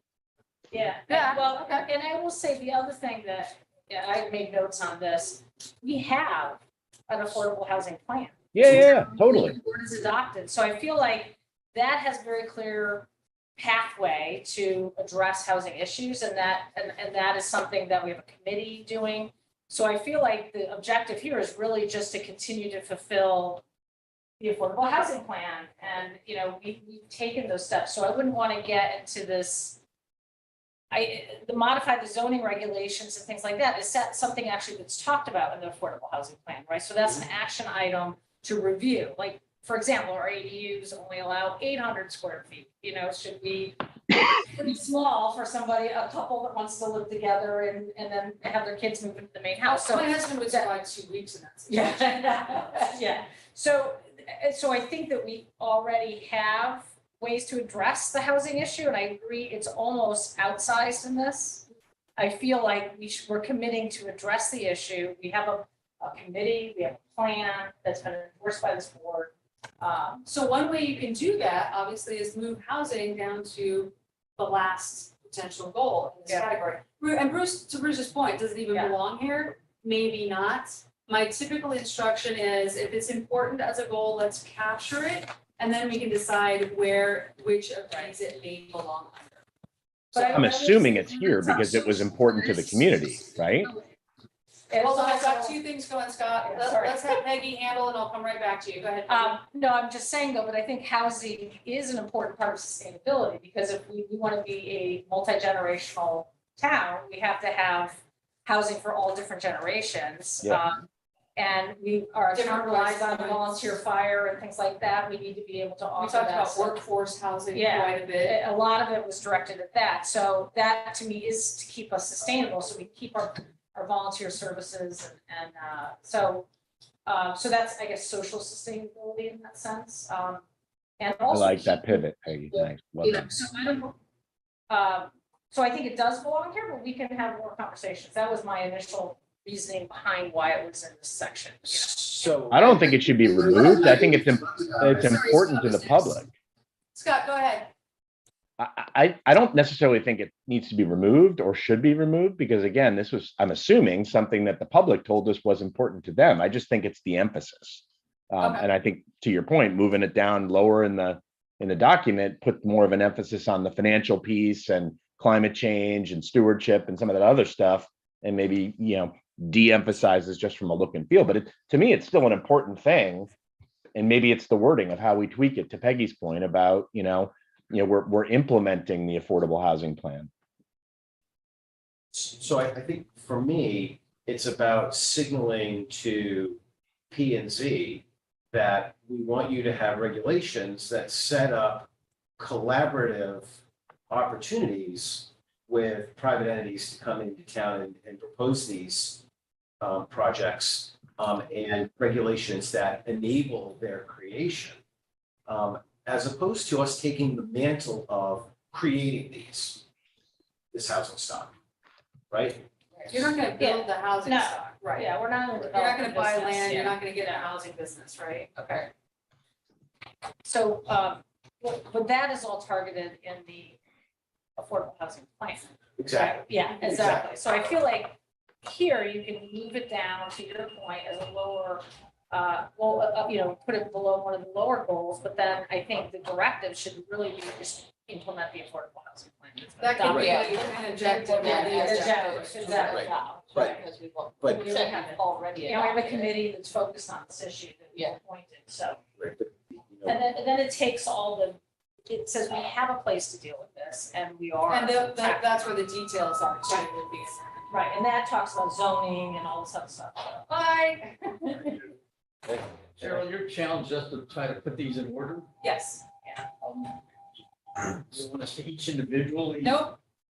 Here's how we'll do it. What I like to do, this first one always takes the longest, and then believe it or not, the rest of these are gonna go pretty quickly once you kind of get the idea of where I'm headed. So again, the objectives are more to help you understand what we mean when we say the goal. So I'm not gonna ask you to deal with the objectives tonight. To Bruce's point, though, if this board wants to talk about objectives, which are sort of the operational tactical piece, I think you would need to set aside a good work session for that, right? And this will give you, Yeah. this will give you some time Yeah. too, once we have this conversation like this, that can be a nice kickoff point for a future Yeah. board conversation. Okay. Good. So the idea, Al, would be, I am hearing, generally speaking, that in order to make sure that we don't overemphasize something that people might misunderstand, that goal number 2 goes to the very bottom. So the way I capture that on here, to remind myself, so I don't forget the vision and mission. So goal 2 equals number 4, right? That means to me it becomes the new number 4. So the question I have is, in your minds, is preserving and protecting our natural and built assets your most important goal? Among the 4 that you have to choose from, is that your most important? Okay. And then would you follow that with ensure stable financial support of Madison's vision? This is, by the way, sort of more specific to, we're actually going to implement the strategic plan. Now that you have a vision, we want to have financial support that goes there. We want to tie the budget in, align budgets to strategic goals, map line items. This is all about implementing the strategic plan. That, for me, that's the priority one. That's goal number 1. Goal 3 is number 1.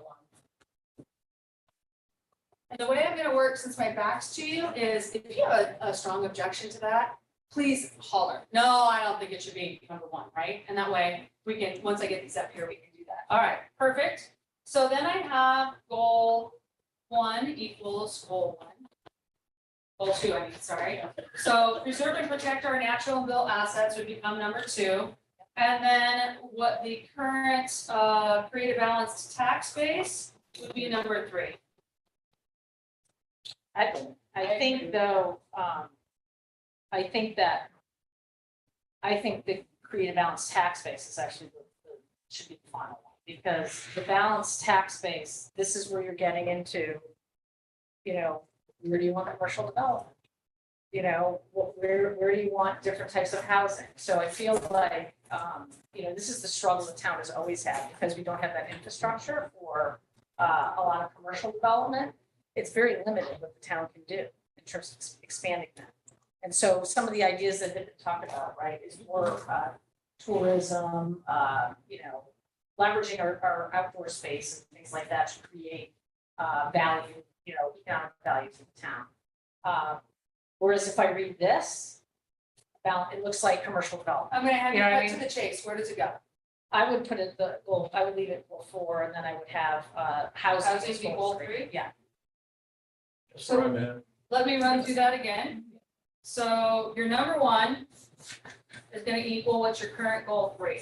So your number 1 is ensure stable financial support of Madison's vision. Yes. Your number 2 will be your current goal 1, which is Yes. preserve and protect. Your number 3 will be the housing. Yeah. And then your number 4 ends up being your goal 4. What's your current number 4? All right. Now, having said that, right, we're forcing this a little bit, not forcing, it's just I'm forcing you to make decisions. And because we have time between this plan and the rest, what I'll do is I'll turn this plan around and get it back out to you. And then when you see it, sometimes you're like, oh, I thought that sounded great, but maybe not. So you'll still have some time to take a look at these revisions. Okay, great. I just ask a huge favor for those of us that are virtual. You know, on the whatever you're sharing on the screen, I can't see goal 4 right now. So I'm looking on my phone at the same time, but there's a way that we can slide it so we can see all the Erica, goals. Can you put the people on the right-hand side of Zoom for me? I think I could change the room here. You. We're on, they You are on can the right, typically drag, you can they're on typically the right-hand drag. side. We are on the right-hand side. You can live with it or? You're now on the, you weren't for us, so I thought maybe that might have been it. So I'm going to, You just need to slide it up. I I'll think. just make it smaller and then you can make your screen larger to accommodate Yeah, that. yeah, perfect, perfect. Yeah, that's a huge help. Thanks. All right. Oh, so, because you know the camera's on there. It's supposed to be zooming in, and that's what I don't understand, the camera. Okay, shall we move on to high-performing government? Is that all right? The camera hasn't changed, Peggy. It just stays the same. I have the camera. Now. Oh, there it is. Now it's moving. So it'll kind of zoom in on her when she's talking. Okay, thanks. Okay, high-performing government. Take a look at those goals. Take a look at those outcomes, and then the same question will apply. What, in your opinion, is the most important goal? What order should we put the goals in? And of course, the objectives will stack underneath that. Right now, it is, and keep in mind the definition should help give you some direction here. We operate a town government that is effective, efficient, transparent, and professional, has a strong investment in education and our workforce, and delivers services based on diversity and inclusion. What are we trying to create? A well-informed community, excellent educational systems, efficient and effective organizational structure, and community trust in the actions of government.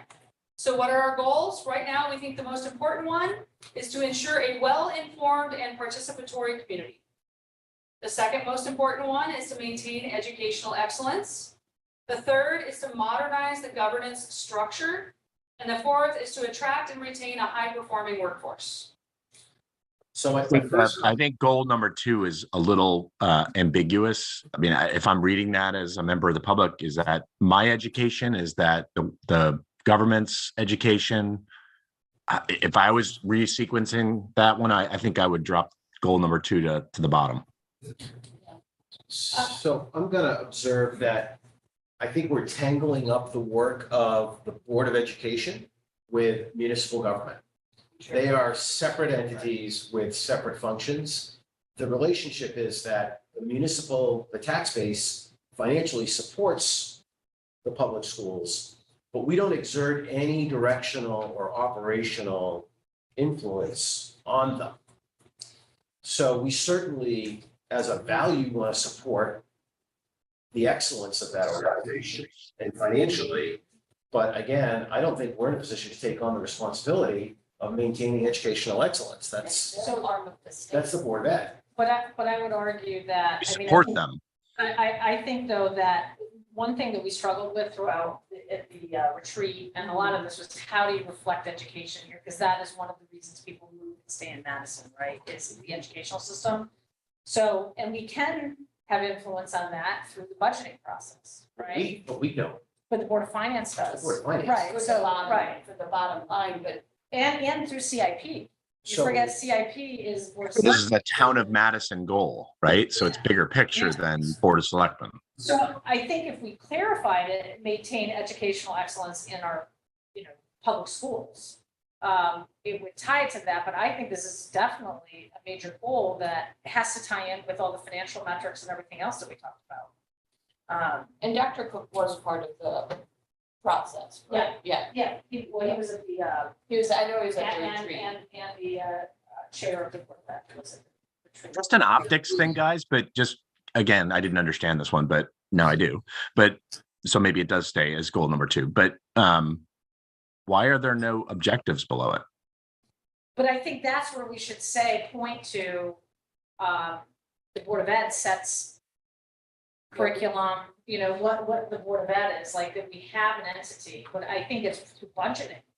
Making sure. Almost like an asterisk at the end of it or something? The facilities that they Yeah. need.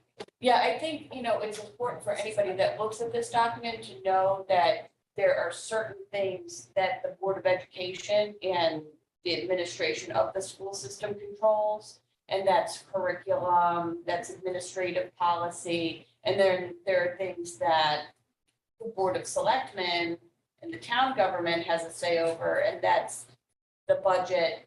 Bottom line, not the deployment of those dollars within the budget, but the budget in totality, and then also the CIP funds. Is a huge way that we ensure that they have facilities that, So let me, yeah. I'm gonna Yeah. slide you into a Yeah. hard loop here and say, what I'm hearing is a couple of things, that maybe the word, Scott, that I think you said it, might be support, not maintain, because it's a different action verb, right? Yeah, I like And then secondarily, to add more context to Bruce's point, add something at the end that would be sort of support educational excellence in our public school system, or something like that, okay?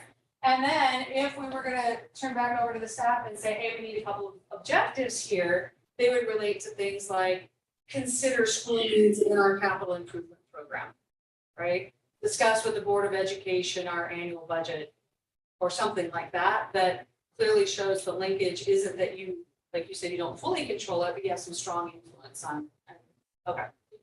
All right. Got it? So coming back, and I think where Bruce might be headed with that is maybe it shouldn't be your second priority goal, because there's not a lot of influence you have to play. And then I heard some conversation, no, it's our second priority goal because it was super important to the people that we talked to in the community. So I think that's still up for debate. How are you feeling about the priority list? I like the order that it's in. Now that I understand it, I'm okay with the order that it's in. I think it's okay. I'm good with you. I would put goal 4 first. The title of this is high performing government. First goal is making sure we have a workforce that's aligned with that goal. I agree with that. Anybody strongly objects to that? No, I think it is important, obviously. I'm just trying to figure out how do you make sure our, the public, we're doing what the public wants versus we make sure we have people. Can we make that goal number 2? Maybe make it goal number 2, because I think goal number 1 is a really important goal. But a well-informed public, how do they create a high performing government? I have an answer. Scott says They elect us. But we're That's a not a great answer. representative form of government, right? So if we were, Scott, I think I would agree with your point. I see it as we're delivering what the people want. We need to hear from them. And so everything we do should be what the community wants, right? So if they're not engaged in what we're doing, we don't really know if we're doing the right things or prioritizing things the right way. And education was one of the top things that feedback about why people are in Madison. So that's why I would be like, if we move that down and make it a lower goal, it's not listening to what the public has said. So. Let me say this about goals, those of you that were in the sheet heard it. Sometimes you have goals that might not actually, like, maybe you're already doing it, or you don't have a big role in it, but you want to include it in the strategic plan because it's part of your story. You're emphasizing that, you're telling the story. Now, we talked about this goal number 4, attract and retain a high-performing workforce. This is not a message to staff that you're number 4 on our priority list. That is not the message we're sending. Often the message is there to say, yes, we didn't forget, but you probably already have. You do already have a high-performing workforce. It's just that you want to keep this in mind, and things that the board can do to affect this are fairly obvious, right? Salary, benefits, all of those types of things that attract and retain people. Now, the question becomes, from Bruce's point of view, is that more important than ensuring a well-informed and participatory community? That's a difficult question, but that's why y'all got elected. Sorry about that. Well, we can't accomplish the goals of the community if we don't have all of our Right. awesome staff It's a members. little bit of a chicken and the egg, guys. It's not chicken and egg. That's not the question I'm asking. It's what currently, in your opinion, if you focused your time and energy on it, would have the biggest impact on high-performing government? What is that? And probably your staff, well, I understand we had some conversations with them about salary and benefits. We always have that conversation. You may have, right? In your mind, a pretty high functioning, high performing workforce. But you really need to focus on this community education piece, because that's gonna be the biggest return on your investments in your mind. And that, I'm not asking, I'm saying, do we clean the bathrooms or do we clean the kitchen? It's not, do we dust first and then vacuum afterward, because it makes sense. I mean, I think. Goal number one is goal number one. I think goal number one is the most important, because if people don't support what we do, they're not gonna support the budgets, they're not going to, feel that they're not gonna take ownership of their own government, right? So I feel like that, and then I would say, goal number 3, I would put at the bottom. I don't know if that's the right thing. I mean, we've talked a lot, we've had a charter review. This is very focused on some conversations, I think, that we had about long-term management of town, right? So I would say we always need to be looking at, and I think some of the committee work is important and stuff, but I would put that, goal number 3 is number 4. I agree. Okay, so I've got goal number 1 is number 1.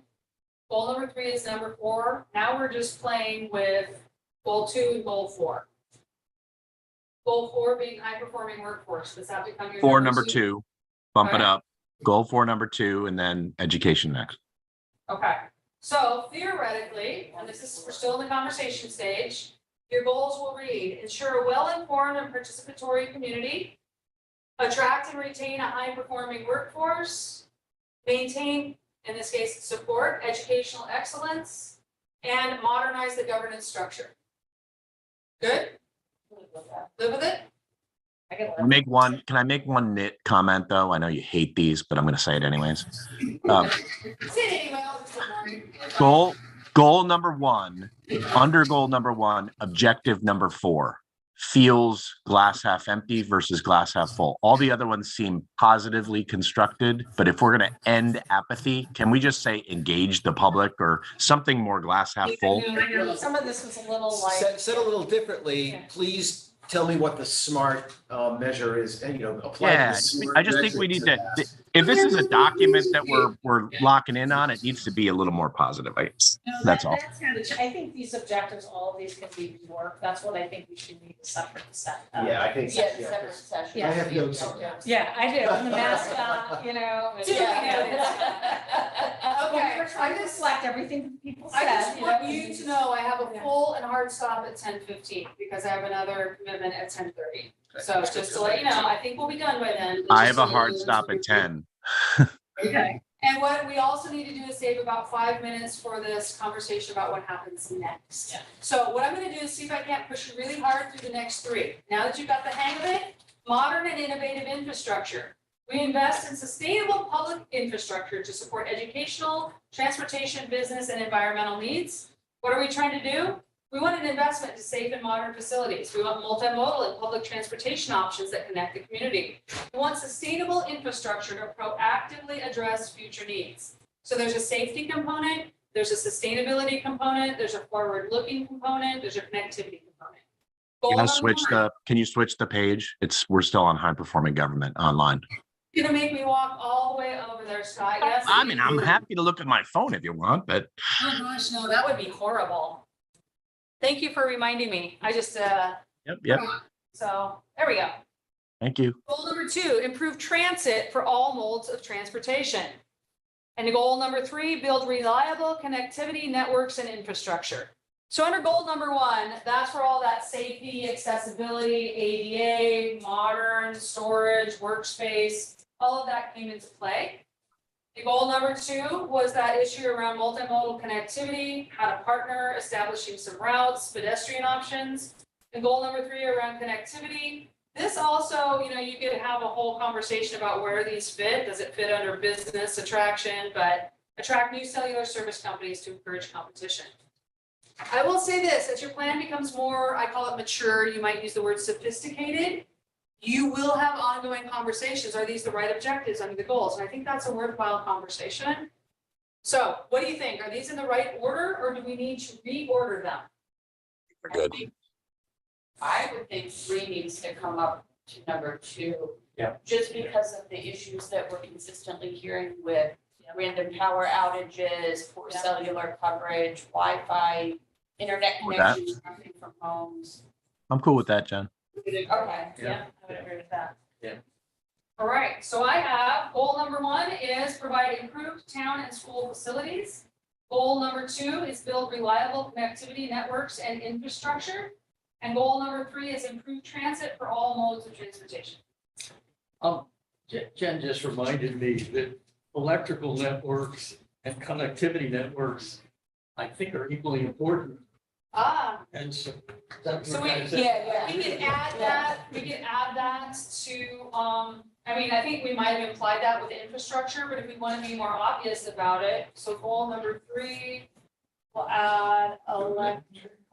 Or what if we said build reliable, utility, Yeah, utilities. just use I think that utilities, because covers we only it. have public water in a part of town. Now, we do address the issue of sewage and wastewater later in the documents. Yeah, But it can easily go in here as well. We had a long time about yeah. that. Okay. Utility. Well, wait, watch this happen. Safe and healthy community.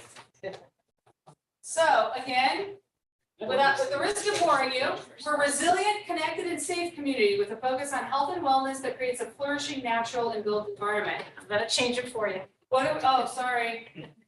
Sorry, Scott, I have tech support on hand. Oh. Nice.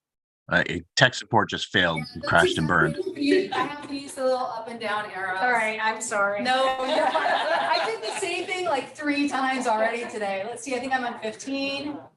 And then I go down 1. There we go. And then down 1 more. Okay, safe and healthy community. What are we trying to create? Accessible healthcare, accessible outdoor enjoyment activities. The community feels safe. There's comprehensive emergency response systems and strong community engagement and participation. Now, Scott, this is where I was thinking the social aspect you were talking about might fit, maybe not. Right now, your goal 1 is to foster a connected community through increased engagement. Number 2 is a strong perception of safety from everyone in the community. What we wanted to say was that we are safe, right? We are. We're a very safe community. The question is, that's a perception from people. And we want people to make sure that they feel safe.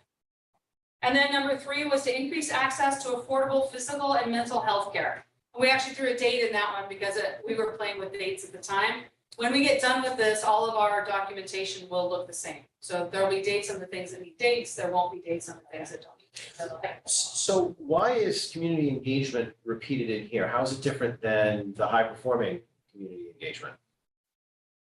Under the Okay. government. I think the discussion was related to mental health and making sure that people were connected and physically together, and that there was a lot of outreach in the community support. So Yes, I think that speaks to what Scott was touching on with the social connections. You know, maybe with the family connections, friendship connections, that sort of thing. and that aligned with small town values a lot. People know their neighbors, they're, supportive of each other. So that's kind of how that fell on here. Okay, so. I don't know if does it belong in safe and healthy community though? I don't know. Well, I think the reason, and Scott's not here, I'm sorry, because he would have the great answer for this, Scott, but I think the answer Scott would give you, based on my conversations with him, is that his strong approach was that if I know my next door neighbor, Rita, and she sees I'm having a bad day, she would come check on me. And that's the kind of connectivity and engagement. So engagement might be the wrong word, because I think what we were trying to really focus on here was, do I know my neighborhood? Do I know my resources? And then can I get access to those resources when I need them? So I think this was strongly focused on physical and mental health and the support structure that gets built in small communities, that people are like, hey, I haven't seen Cheryl in a couple days. Maybe I should go check on her. Let's see, like her lawn hasn't been mowed in a week. I should probably go knock on the door, kind of a conversation. Relationships, yeah. So I think maybe the confusion might be the language that we used here. So we're using the same words to different meanings, I and think I don't that's think the we should problem. do that in the same document. Okay, let's make sure. It's like this one is more strong community connections versus engagement and participation. So, Yes, and So you're saying engagement. Talking Yeah, I about think the the engagement word. community engaging in government. And here we're talking about the community relationship to each other. I get that we are, Yeah. but we're using the exact Yeah, same language. Yeah, so maybe instead of engagement, it should be connection or relationship. Connection, So what came up with me was public health awareness, that's something that came up, because, and for me, public health is physical well-being as well as mental health, right? It covers all of it. I'm not necessarily gonna propose a particular language, just to say, I don't think we should use the same phrases to different meanings. Yes. Agree, great point. Yep. I took some notes here as you were saying, relationships, connectivity, support, public health awareness. Okay, thank you. Great feedback. Having said that, creating less confusion, number one. Is that your mental health buddy there? Knowing Scott's got a little bit of a time gap here, what do you think about the order of the goals? What's gonna make the most impact? What should come first? For me, it's a toss-up between 1 and 2, as to which should come first. Yeah, I'm with you now. I could go either way on that, and get my 80%. Yeah, I'm the same way. I say we keep it in the order it's in. I like it. I have other comments that are beyond the scope of the ordering. So Perfect. we'll take that up. Hold on to them, we'll get to them. Yeah, maybe not today, but we will get some. Okay, your very last one, I'm gonna walk over here first, Scott. Is that, I know, it's fine. I gotta bounce it. you. I gotta bounce in 2 minutes, guys, for a work call. Sorry, so. That's okay, we'll do it in 2 minutes. Thriving business and economy. We attract, retain, and invest in a strong local business, in strong local businesses that serve the needs of the community and attract visitors. We're trying to create neighborhood business districts throughout the community, trying to create a safe and appropriate infrastructure. This is where that water, wastewater, sewer, septic for all businesses. An increase in visitor resident revenue and new businesses that meet the needs of the community. We had a long conversation about the word needs there, by the way. We don't need to go into it. Goal number 1, ensure a thriving business community. Number 2, foster a thriving tourism industry. Number 3, create a variety of quality cultural and recreational opportunities for everyone. And number 4, ensure that business development and growth meets the needs and values of the community. So we didn't just want any kind of business growth, is what I'm trying to say. And the community might say, I need something, but it's probably not, we're not gonna do a Walmart or a Costco here, right? I So, think 4 should be 1. Yeah, I would say 1 or 2, because one of the things with is business retention, right? So it's making sure our businesses that are here can do well and to survive. And then I think I would agree, all 4 is important. okay, Yeah, because if the businesses don't meet the needs and values of the community, then Right. the community's not and gonna let me support check with them. Scott So first. I'd be okay making that. I'm gonna check with Scott first, because he has to leave. Scott, what you got in terms of priority order on those 4 goals? What do you think? I'm not hating the order it's in, to be honest with you. I mean, I think if we're thinking about our own community first and then the business community, maybe we move the quality, cultural, recreational stuff up potentially, but that's an idea. And if you have to leave, thank you very much. And of course, you'll see this again. So if you have any details, just, you can email me directly or email them to Peggy, and Peggy will make sure I get all the very specific comments too. Crucial. Okay, and then to your point, Jen, you were saying, and you were having a conversation, the goal number 4 might actually be the priority goal, to ensure that business development and growth meets the needs and values of the community.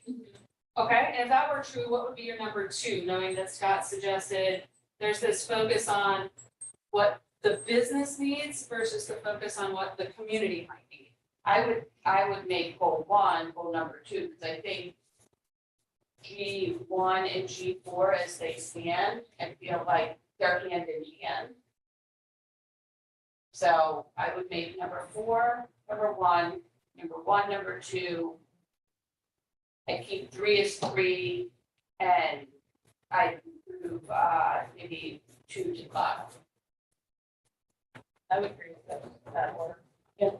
So that order would then read in priority, ensure that business development and growth meets the needs and values of the community. Ensure a thriving business community. Create a variety of quality cultural and recreational opportunities for all. And then your tourism industry is the last. What? Oh, thank you. Yeah?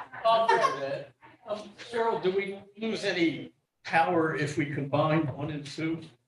Not necessarily. The reason we kept them separate is because for us, one and two, we're making a statement that we understand that a large amount of our revenue structure and our support for our businesses comes from the outside. And without that, they wouldn't survive, because internal to the, if it was just the town only, that we wouldn't be able, they wouldn't survive. So that's why we separated them out. But I think those are the worthwhile conversations as you become more and more strategic with the plan. Those are the worthwhile conversations to have. And again, it gets into strategy and messaging and how we're trying to communicate what's important to us. So you all said a couple things, and I have one more thing to talk about next steps. One of the things that we have sort of waiting is this conversation with the community about this document. Typically, the conversation with the community won't get into this level of comment and feedback in detail, but it's an opportunity for them to see the result of all of their hard work and to have it sort of explained to them. Because as you've discovered, if you weren't there or it's been a few weeks, you're like, what does this mean anyway? So that's an opportunity, as well as there's the final public adoption with you all as the board. But in between now and then, it sounds like you want some more time to work on the objectives. Yeah, okay. So if it's all right with you, the process I would use, and then I'd like to hear from you in terms of dates. The process that I would use would be to wait a week and a half to get any further specific detail that you'd like to have. We'll keep working on our end on the document. We won't let it sit based on what you gave us today. Based on that, say if it's next Friday, maybe? Would that be enough time? I know we're in the middle of an election season. I hate to do that to you. So wait, by next Friday would be what? Your detailed comments, if you said, hey, the apathy thing, like I took it on, just isn't working for me, and we need to do the vision and mission, we need to get the right one back out to you, so you can look at it. But in terms of, like, I think we need to get together to go through the objectives. Right. And Oh, so- yeah, what I meant to say was on Oh, this just- exact document. Right, the comments, the Right, dates. and the then little- what I could right. do, I think it'll be easier for you to talk about the objectives if you see the goals in your preferred order. Yeah, And and then then with like, all the little vision, mission. and then things. like to Bruce's comment, maybe it doesn't really belong here after all, maybe it belongs in one of these others. Right. So what would happen then if you had these detailed comments to me by Friday, I could turn that document around in a few days. I think it's gonna say by the next Wednesday. Yeah. I don't know what that means in terms of a board conversation, because you're gonna wanna see, it's gonna be the same information, just rearranged. So you'll have had a couple of weeks by then, to maybe really let it sink in, to have that more in-depth conversation about the agenda. So we could have a special meeting, we could just do Zoom if we wanted, or in person. I like in person better, like the week of the 30th of October. Obviously Scott is the one that has the most difficult schedule lately because of his work commitments, but not to say that you don't think so, but I know. But so I'm just thinking, you know, that way, if by the 20th we get our comments to you, it gives you the week after that to kind of refresh everything, org chart, all the stuff that we talked about today. And then if we got together like, you know, November 1st, maybe, you know, like as a 5 o'clock, we could do a hybrid. Would that work for everybody here? How about November 1st? Yeah. And then, my thought was if we end that, we could then call the public hearing. I'm trying to think if that would be enough time. We could actually call the public hearing at our October 23rd meeting, just so we get the notice in the paper, but then have it the week of the 13th. The public hearing. And then we could just vote immediately after that. And Is that- my commitment the week of the 13th just went away. Woo-hoo. Oh, it's, okay. So that's a any home, so I'm completely. Yeah, I free. mean, hopefully we're at that point, we're just gonna be listening to the public and, you know, and if there's a, oh my God, we totally screwed this up thing, then we'll just have to, we could, you know, work on it in December. Okay, whatever who's sitting here, there's just gonna be maybe one difference, you know, depending on what happens, right? So, but it would be nice to just, the 15th, have a public hearing if we're pretty pleased, make some minor modifications to the meeting and then So Cheryl, Yes, sir. the objectives, All right, yes, sir. we're consistently referring to the SMART rubric for our objectives. Assuming they all stay in, do you have something that is, okay, for this objective, here's what's missing from the SMART rubric. You, in order, this is what you need to do to make it smarter.